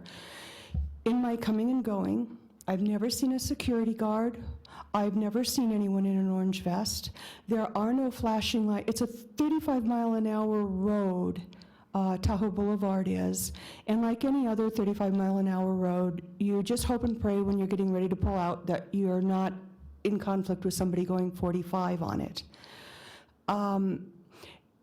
If Tahoe School is so concerned about safety, in the last couple of weeks they've put up a quite large sign, 6 feet by 4 feet, that completely blocks the left turn lane. You almost have to pull out onto Tahoe Boulevard to make that left to see if the road is clear. It's for their enrollment for next year. I get that they need a sign up to advertise enrollment, but it blocks our view of oncoming traffic. There seems to me to be a huge lack of sincerity in what they're accusing us of and what they're doing themselves. And again, I'd like to support everyone who's already spoke. Thank you for your time. Thank you. Nathan Robeson, followed by Margie LaPanja. Chair, Nathan is requesting to represent Tahoe Racket Club, Condo Association, and Deer Creek HOA. I think, Mr. Edwards, I think that has already been addressed. I think Mr. Baker represented them and spoke, and I think referenced Mr. Robison as being part of his As part of his group. team. It's still your discretion whether to do the 5 or the 3, but I do think you have the authority to go either way. We will stick with the 3 minutes. Thank you, sir. And my voice is rather loud, so is it okay if I You just do stand need to aside? use the microphone because it's, we tape this. Thank you. I'll speak softly. Nathan Robison, I'm a civil engineer in Washoe County. I'm usually on the applicant's side of any issue, so there's a little unfamiliar territory for me. I am retained by Deer Creek and the Tahoe Racket Club to advise them, but my opinions are my own, for clarity. My suggestion is, if the commission ultimately approves this use permit, I would recommend that there are a couple of conditions put upon it, some which have been alluded to and supported previously. The first is that an engineered acceleration and deceleration lane be added to increase the traffic safety on Highway 28. The second is that the applicant essentially have to cooperate productively with TRC in obtaining an emergency egress route through the IVGID parking lot, which I've walked the site. It's really the only practical way for an emergency vehicle to get in and out, and it's not available at this time If we lose the second access, we're down to one. I believe that's a good alternative, but not in an adversary environment. I do think that you could deny this application on technical grounds. And in context of the facility, I've given you 4 figures here. They're very brief, just the perspective of the neighboring communities. The second is the school's facility, which has a somewhat irregular component that 60 parking spaces required, 75 provided. I count 43 in the main parking lot. And there may be some hidden other places. I wouldn't really pretend to know. But I do think that some of the concerns of the residents that a direct and straight access road encourages speeding is true. One of the basic tenets of parking lot design is to meander to reduce speed. And in just a couple of hours of effort, I've come up with a couple of alternative designs, one based on the residents' proposal and one of my own. Another concern, other than speed, is parking, crossing the creek twice. I think you could reduce it to one quite safely, and that is an automatic environmental improvement just because of the potential for runoff. The parking design, my main concern, however, is that for this large an expansion of space. We do need you to speak up a little bit, sir. Thank you. Thank For this you. large an expansion of And closer to the space, microphone. yes. If you can get 117 parking spaces, which is a fairly casual engineering design here, settling for 43, 46 seems contrary to the community interest and certainly the interest of the school. That's my opinion and for parking. But if you go on to the speed and the stacking, where the drop-off occurs is probably the primary concern of the school, and I feel that the straight route, which requires one brief turn lane that would cause a backup, could be improved upon by a drop-off route through a parking lot in the design that's the issue number 4. So my opinion is that the school could benefit from negotiating with their neighbors, and I thank you for your time. Thank you. Margie LaPanja, followed by Michael Erickson.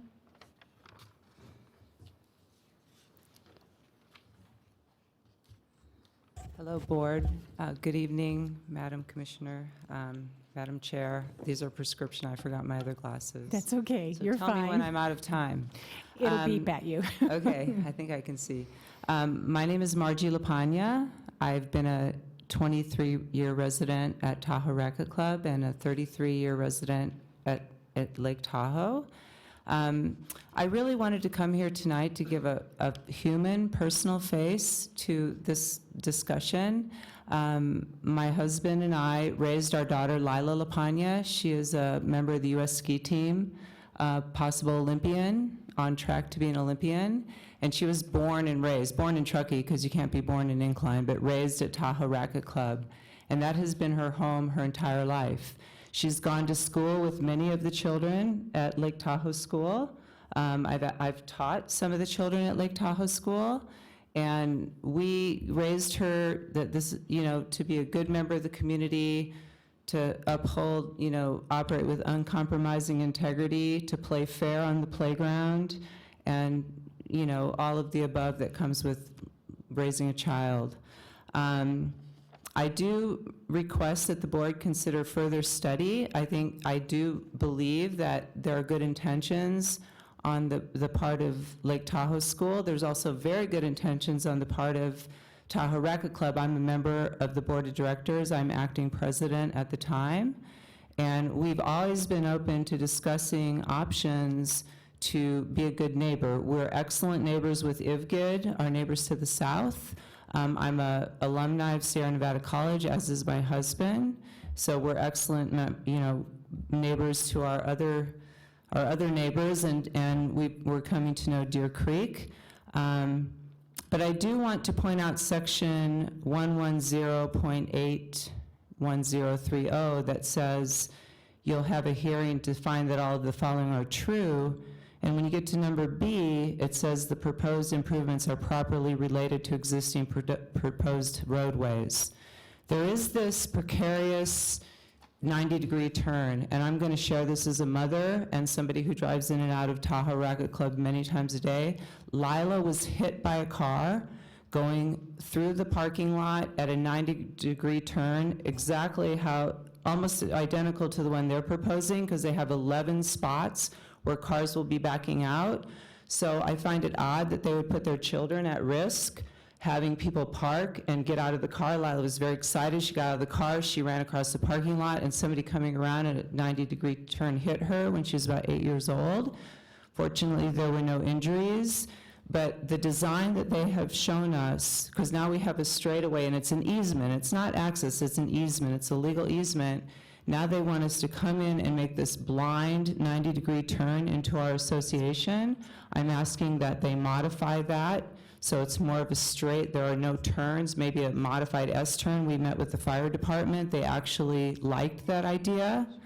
So I'm asking that the Tahoe Racquet Club look at their plans again, and that the commissioners this evening ask for further study to make it safer for their children Thank you very and for much. us. Thank you. Thank you. We have Michael Erickson and Danielle on the same card. I'm not sure if they'd like to speak as a unit or individually. We're just both here. Okay, all right. And then followed So by... one speaker, yes. After that, we have Sean Schuer. Thank you. Thank you very much. I'm actually here to speak in support of Lake Tahoe School expansion plans. I've been a resident of Incline Village for 9 years, and actually have 2 students at Lake Tahoe School for the past 3. And they've been nothing but accommodating and dedicated to the well-being of our kids, and I think they've done a fantastic job and represent the community exceptionally. I'm not going to really say a lot to. I'm in support of all the comments that Ms. Glass and the other folks have said about the proposed expansion. I will say that I have seen firsthand, being a parent and walking across that sidewalk, the potential and very close calls of being hit by cars there. The people talk about the left turn. It seems as if the whole point of this conversation is that cars need to slow down. So turning sharply into their unit, as they're saying, would actually cause them to slow down and hopefully not cause accidents. So I see that in a different light.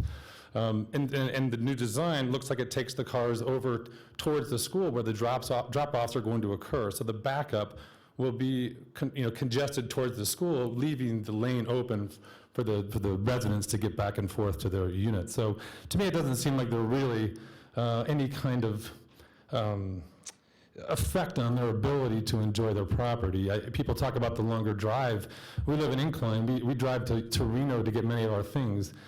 Driving down a slightly longer drive shouldn't necessarily make a difference, in my opinion. The density, people talk about 230 seats. Well, it's an event. It's event space, so events don't happen all the time. So please understand that the density is not going to be something that's every day. And we are talking about a school, so we run it at school hours. So that limit, what they're saying is a limited enjoyment or density, I think, is going to be not as a bad effect as something else that could possibly go into that location. So I just want to reiterate my support for Lake Tahoe School expansion. Thanks for your time. Thank you very much. Sean Shear, followed by Donald Reyes.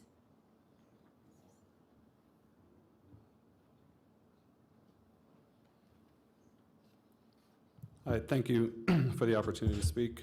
Support everything that Mike Erickson and other people in support of LTS have said, and just here to offer my own views on the subject. I have 2 children at LTS. I have been involved in a number of meetings where I can tell you that there has been a lot of thought and effort put into trying to accommodate the other neighbors in the area. I think that one of the issues that's been touched upon is that the majority of the units that are in the Tahoe Racquet Club are renters, and the current owners don't have control over the renters and what they're doing.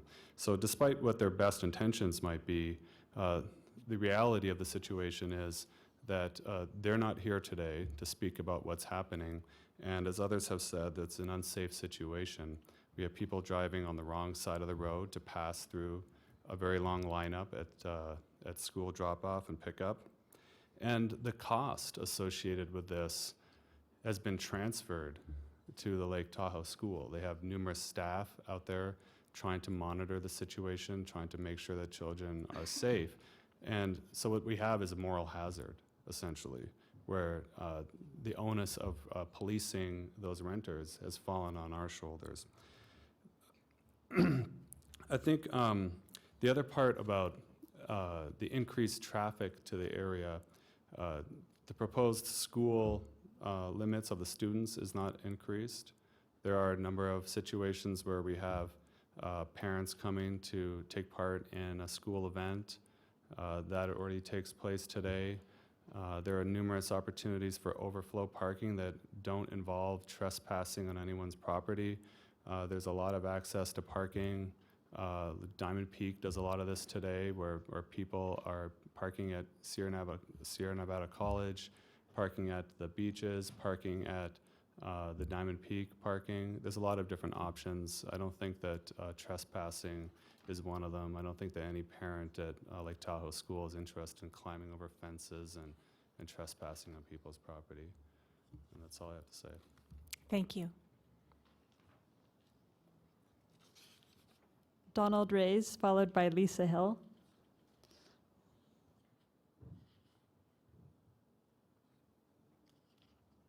Is Mr. Reyes here? Okay. We'll call the next person. Lisa Hill, followed by Chuck Weinberger. And I do remind the citizens, if you do wish to speak, to complete a request to speak card. Hello, Lisa Hill. I live in Reno, Washoe County, and I have been visiting the Tahoe Racquet Club since 1989 to visit family property. And we go up there quite often. I'm not going to repeat. I'm just going to say that I endorse the concerns about the parking for events, the ingress and the egress for both of the constituents. And I just wanted to say something kind of different here. I am a citizen activist that has worked in my neighborhood. I live by the university in the Old Northwest area and have been very involved in the 30 years that I've lived in Reno in various comments on development projects. I've attended a lot of meetings like this, and this is probably your worst nightmare, to have a development project come to you that has so much discussion and so many people writing and coming to speak. And in my view, that's an indicator that we need to slow down here, that this developer did not take the time to really understand what the concerns of the neighborhood are. I happen to believe that there's a win-win situation out there for everybody, that it's not an either-or situation. And I've seen developers work very effectively with the neighborhood and create a great project for everyone. And so I would like to endorse the request that the Planning Commission just slow this down a little bit, give a little bit of extra time to create a great project for not only the school, but also the neighbors. Thank you. Thank you. Chuck Weinberger, followed by Dana Kirkland.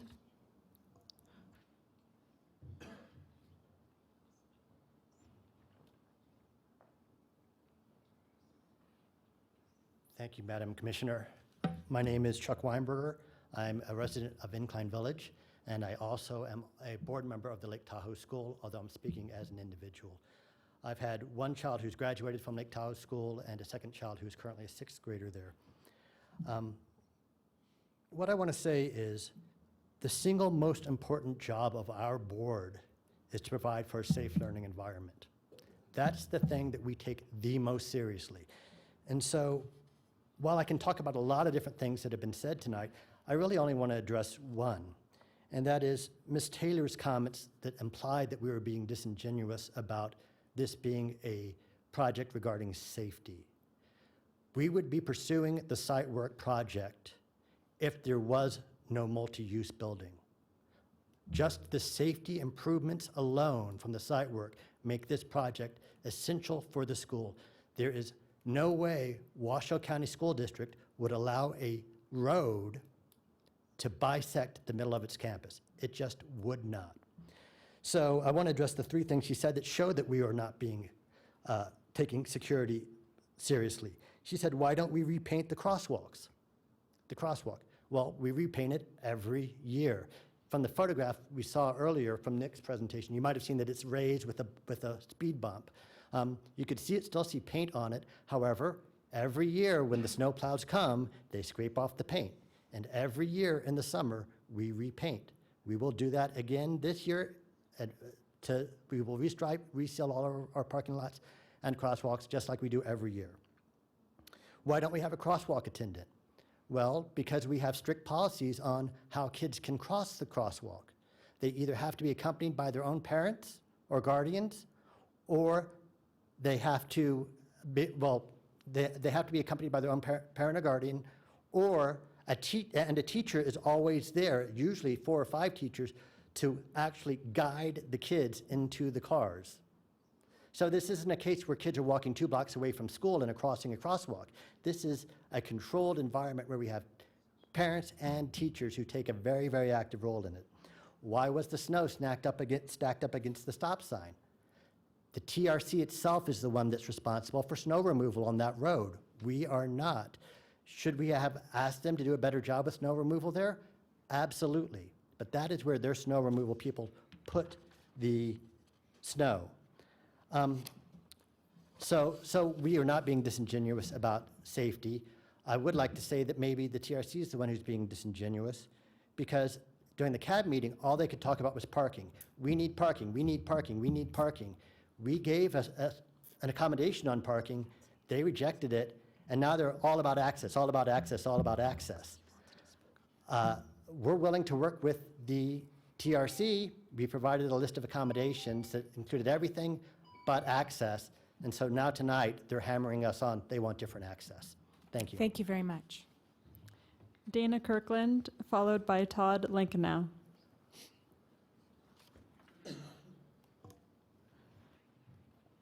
Good evening. I'm Dana Kirkland. I too am a member of the Board of Trustees at Lake Tahoe School, but I am also a parent of a 6th grader and a recent graduate of Lake Tahoe School, and I've been a resident of Incline for almost 10 years, and I love it. I know change is hard. It can be difficult to see something that you haven't seen before. I think this is a fantastic proposal. It's going to create a lovely campus. Great communities have great schools. This is a great school, and it's going to be made better. I'm in support of it. We're providing an access that will be safer, and it will eliminate the backup that we do have now. It'll eliminate TRC folks having to go against the traffic to get into their units. And all in all, it'll be safer for the residents and for the students. And I appreciate your support. Thank you. Todd Lankenau, followed by John Munson. And Todd is requesting to speak as a representative of Lake Tahoe School. Hello. My name's Todd Lankenau with Collaborative Design Studio. We were the architects for the original Tahoe School. Madam Chair, I'm sorry, Mr. Lankenau. Madam Chair, you were motioning my way.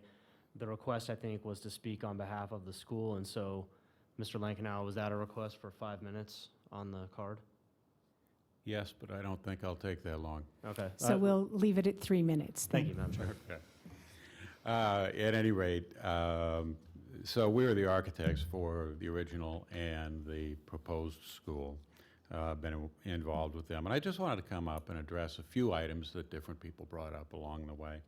I won't go back and repeat things. The access was brought up, and particularly as it interfaces with Highway 28.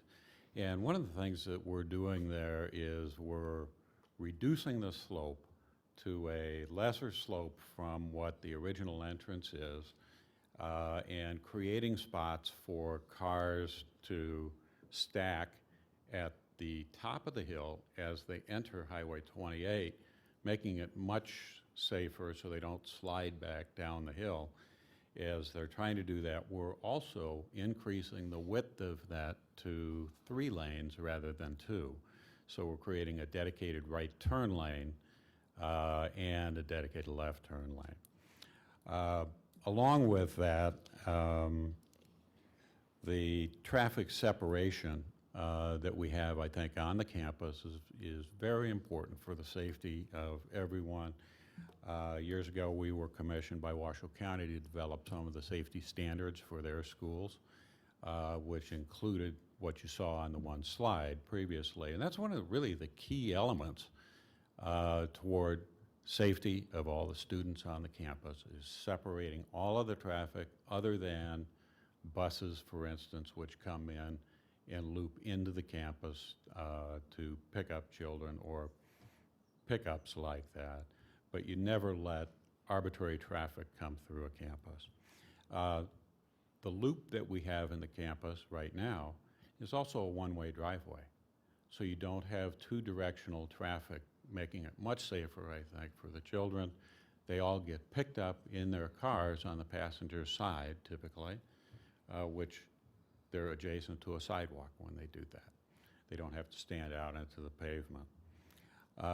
There was a noise issue which was brought up along the roadway there adjacent to the Deer Creek development in particular. And specifically, that's going to be signed as a 15-mile-an-hour speed zone. And I can't ever remember really hearing significant noise from a 15-mile-an-hour vehicle going by. I don't suspect there will be, and there will be traffic bumps or traffic calming devices placed in the roadway like that, which obviously won't affect anybody that's driving 15 miles an hour. You'll never feel them. If you're driving by at 30 miles an hour, you will. Next was the fire department. Issues brought up about access to the fire department. We went ahead and we dealt with, we've interfaced with them on several occasions. They don't have any problem with the way that the site is designed right now. They have plenty of access. They've checked all the turning radii on there. Thank you, sir. Not a concern. Acceleration, deceleration lanes, the traffic report. You need to wrap up, sir. Okay. Thank you very Acceleration, much. deceleration lanes are not necessary per the traffic report. And there's... Thank you very much. Okay. Thank you. John Munson.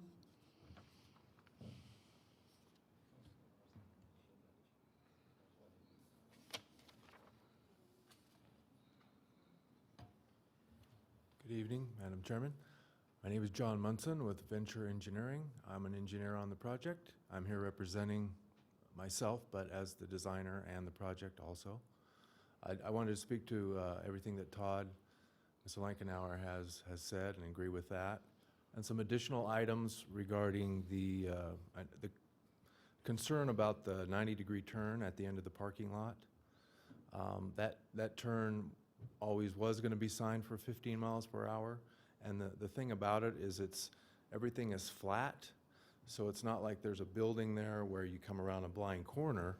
You have complete visibility of those 11 parking spaces that are there, so that cars are coming around, they can visually see what's ahead of them for the turn.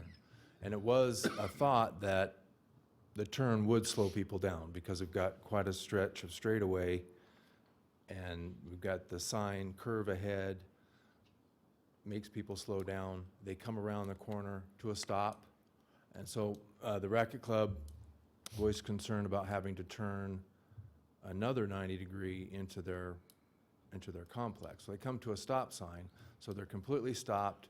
They can make the decision on where they need to go to their unit. And so it's even more safety at the end of the interface between the school property and the TRC property is a stop sign. So all cars are going to come to a stop, and leaving the site, the same thing. They have complete visibility of everything to the right. All the parking, those 11 parking spaces that are there are probably the least frequent to be used. Most of the majority of the parking is separated as best we could from all the traffic. There was a concern expressed about where we had our 73 parking places. There are actually 50-some spaces under the parking garage of the school. So all of the employees and staff and some visitors are allowed to park in the underground parking. And if you look on the site plan, there was a driveway off the inner loop that provided that parking. So the 43 spaces are in addition to parking for staff. So it'd be strictly for the students, the parents, and visitors. As far as the entrance Todd spoke on, we are widening it to 3 lanes, and pretty much the inbound lane is going to remain clear. And if there's any kind of an emergency situation, you've got 2 exit lanes. And if people are trying to exit, they have their 2 lanes. The inbound lane for emergency vehicles is a 12-foot lane, should always remain open. You've got a clear shot. Once you reach the roundabout, there's actually 2 means of access. So that's all. Thank you very much.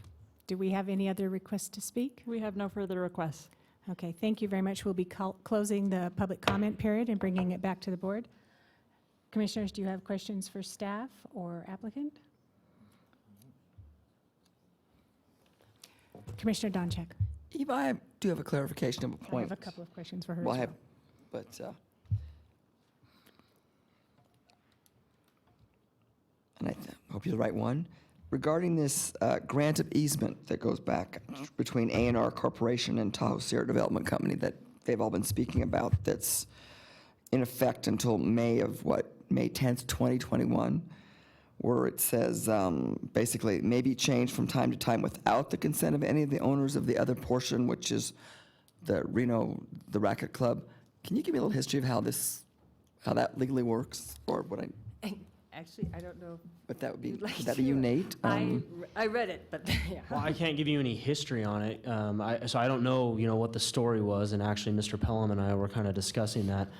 Seems like there may be a story behind, the terminology of that easement agreement, but we don't know what it is. All we know is what the easement says, and it says that it expires in 2021. It was a 50-year term. Right. Which is somewhat surprising, given that this is the access to the Racket Club, that it would have a sunset date on it like that. And perhaps conditions have changed over time that make that more pertinent now, but we don't know the whole story. With regard to the location of it, it is determinable by the Tahoe School, and it can be located, within the property. And as long as it provides the access to the Racket Club that is required under the easement agreement, then it would appear, in my opinion, that follows the terms of the easement agreement itself. So that's my opinion about it, and the history, I just don't know. And I don't think anybody here probably does, but it's really not really the point, because the terms of the easement govern. Eva, I do have a couple more questions. Sorry. Of course, going back to the Tahoe Fire Protection District, where they basically said they have no problems with the plan as long as the 4 issues that were brought up are addressed. Mainly, of course, that secondary emergency vehicle access. What thoughts do the county have on as to where that would be? That is up to the school and the fire department to make an agreement on what is acceptable. Basically, by fire codes, they have to meet the fire department requirements. And that is why I included it as a condition of approval. And it will be something that they have to address before they can get their permit. Thank you for that clarification. I'll defer and get more later. Okay. Thank you, Commissioner Donchek. Eva,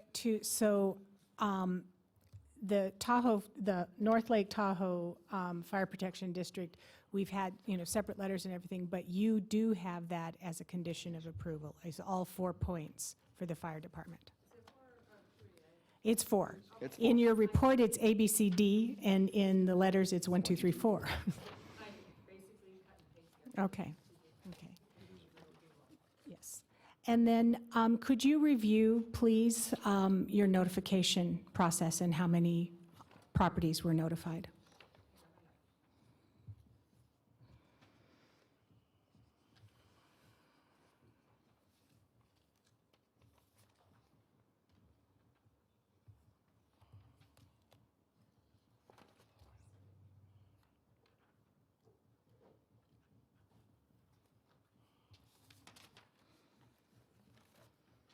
I have your notification map as Exhibit J. Well, first of all, let me say, I started out because the last permit that was issued was the director's was the amendment of conditions, but it was done by a director of planning. It was accidentally assigned a SB case number, which sounds trivial, instead of an SW, so I assumed it was going to the Board of Adjustment. So I notified that this would be heard at the Board of Adjustment. So they got a courtesy notice. Let's see. Okay, I'm not. Let's see. First of all, I'll start out with the easy stuff first. There were 96 individuals notified for the Board of Adjustment. The courtesy notice was mailed first before the Citizen Advisory Board in Incline Village. It was noticed then for the Board of Adjustment. At the Board of Adjustment, right before the Board of Adjustment meeting, somebody notified me that this should have gone to the Planning Commission, and so I sent out as many emails as people I had sent me letters and comments to notify them that it was not going to be heard at the Board of Adjustment. It was then noticed again for this meeting 10 days before this meeting occurred, to the same 96 property owners. And I'm not sure if there's anything else you wanted to know about that. So this, in Exhibit J, and what does that encompass? It's hard to see some of, what the properties are that it's referencing. Okay. Oh, thank you. Exhibit J, this is the surrounding property owners, everything outlined in blue. The big properties are good properties, so that's probably it. But everybody in the Deer Creek, Glenway, and Tahoe Racket Club were notified, as well as the Sierra Nevada College, the church across the street, and all the good surrounding Okay. properties. So those those developments were noticed? Yes. I think my last question is that we've received questions on density. Now, us as planning commissioners understand density a little bit differently, so could you just offer some clarification when we're talking about issues of density? We are not increasing any density on this project. If you want to look at it from a building footprint, yes, there are bigger buildings on this property. It does not increase the enrollment. There would be opportunities to use this building after school hours. So basically, you're moving 200 students from one building to allowing 100 or more people in the other building during other times, but there is no increase in density. So. Okay. Thank you. Any other questions for staff? Any other questions at all? Commissioner Donchik? It was just something, even on a clarification of the timeframe and usage of this multipurpose. Because at one point, it looked like it was just going to be for school activities only. And there was something that might have led to the fact that it could not be used for any other public uses, but for something for the school? Yes, it's basically, cannot be used as a meeting or convention facility or rented out to the public. If the school wants to have extracurricular activities, a school fair, school things for the parents and the students, and items that are related to the school's mission or use, they can do that, but it's not a public convention facility or meeting facility. Thank you for that.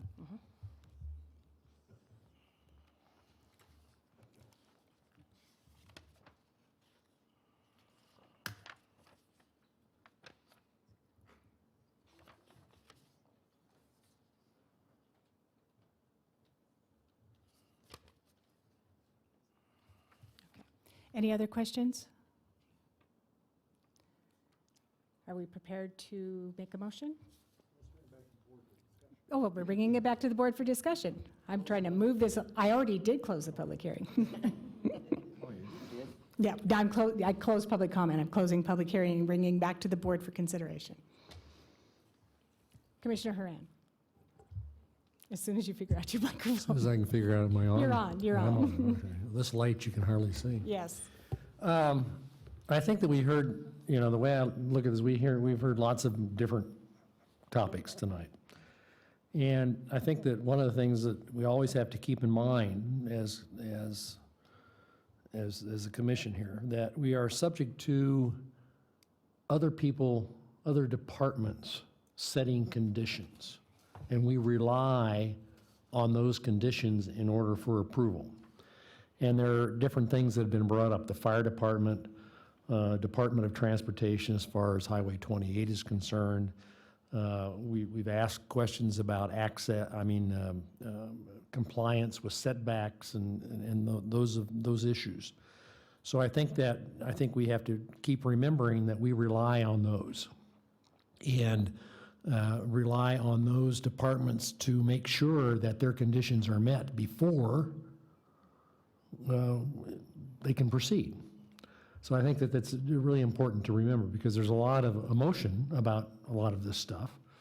But, and somebody has brought up legal issues. Well, there may be legal issues, but I don't think, again, that is for us to determine what those legal issues may or may not be.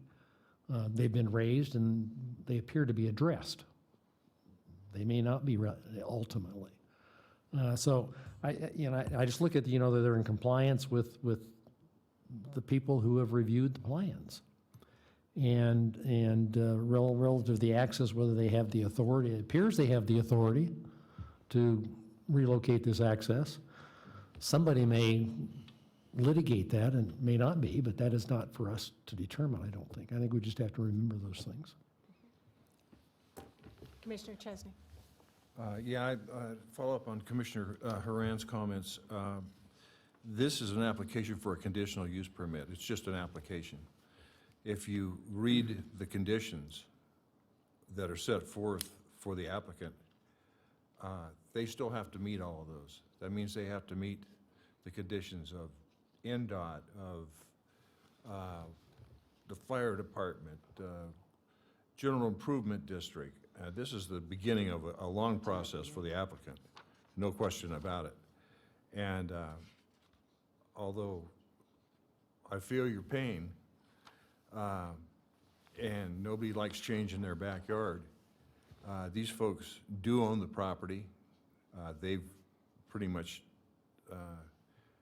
explained what their position is, and you've explained what your position is. But based on the conditions set forth by all the parties, I can't do anything but look at this in a positive sense, and I would approve the action. Commissioner Donchak. I just have to say I agree with Commissioner Horn and Commissioner Chesney that there's been a lot presented here, but we are also presented with a lot of guidelines and rules that we have to follow, and we have to base it on the guidelines and the facts that we are given. And so with what I'm hearing, I would concur with their opinions. Thank you, commissioners. Any other questions for staff, council? Madam Chair, I do have one comment that I want to bring up. Okay, thank you. And my comment concerns an issue that one of the speakers raised in public comment. And I actually think it's a pretty fair point, and it's a pretty interesting point as well. Mr. Sfraza, and I don't think he's here anymore, I think he might have had to take off, but he raised a point about parking. And I know parking has been in the discussion throughout this process. And today I was provided a copy of the lease agreement for the parking for the Racquet Club to use the tennis courts on the Tahoe School property, and it was entered into in 2015, and then it expires by its terms June 30th of 2018. The parking agreement allows members of the Racquet Club the ability to park in that area where the tennis courts are. There are some other terms I'm summarizing. What's interesting is if the construction is approved as provided, then it will eliminate that parking area. That doesn't cause a problem if the lease is expired by then or if it's terminated by then, but if it is not terminated before the time the construction begins, then that could be a potential legal problem. And so what I'm recommending in order to address that is an additional condition. This would be on page 2 of 6. This is Exhibit A, page 2 of 6. I'd call this B1.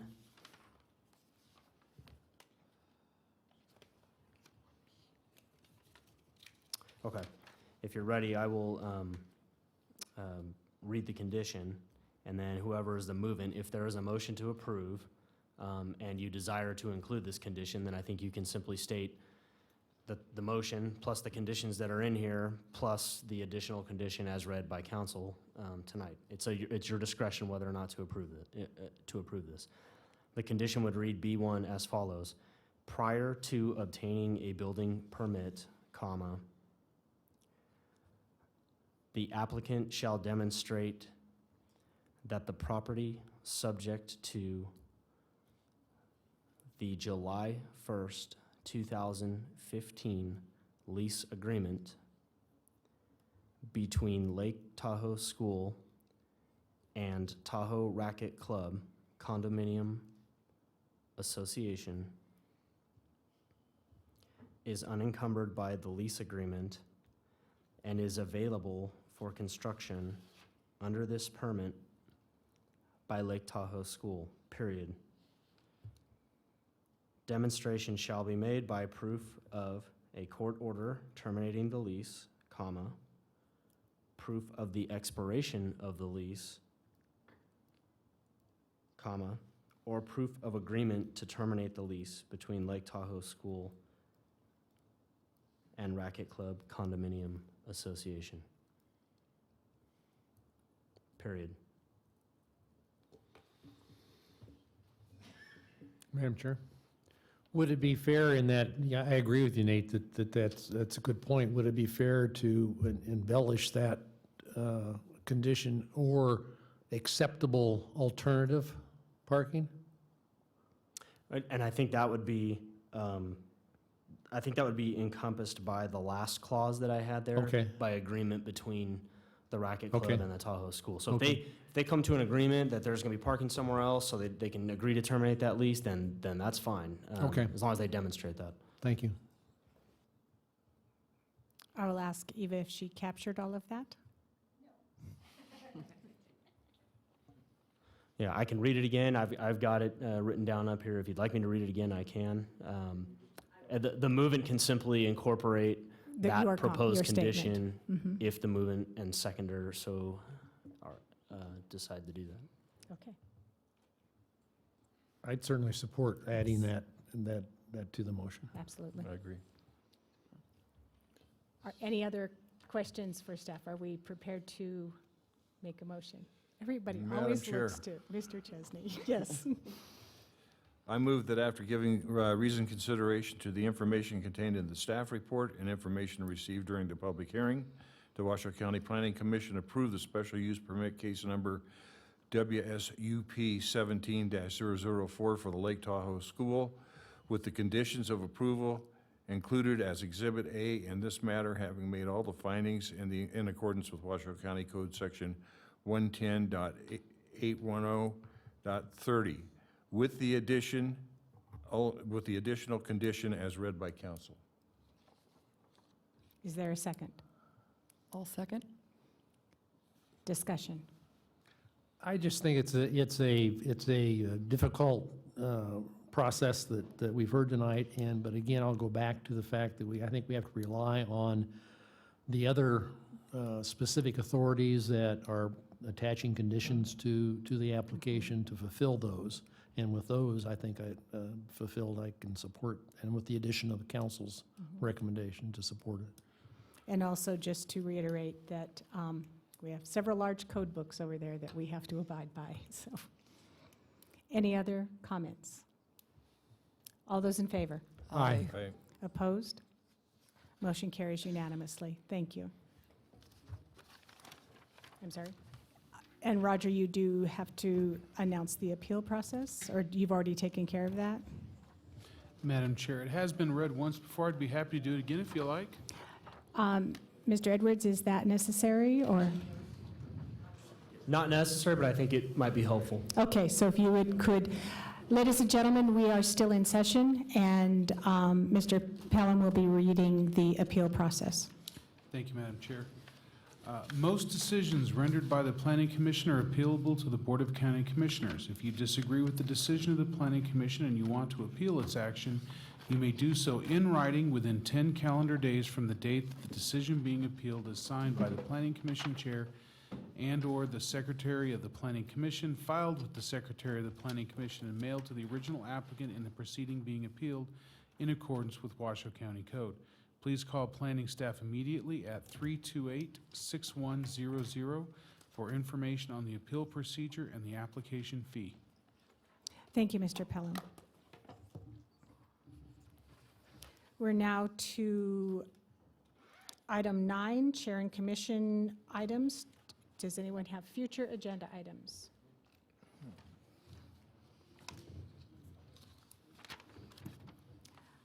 Any requests for information from staff? Item 10, Directors and Legal Counsel items. Item A, report on previous Planning Commission items. Madam Chair, I have nothing to report. Item B, legal information and updates. I have nothing else at this time. Okay. Item 11, general public comment. Do we have any requests to speak? We have no request. Okay. Move to adjourn. Is there a second? Second. All those in favor? Aye. Thank you very much.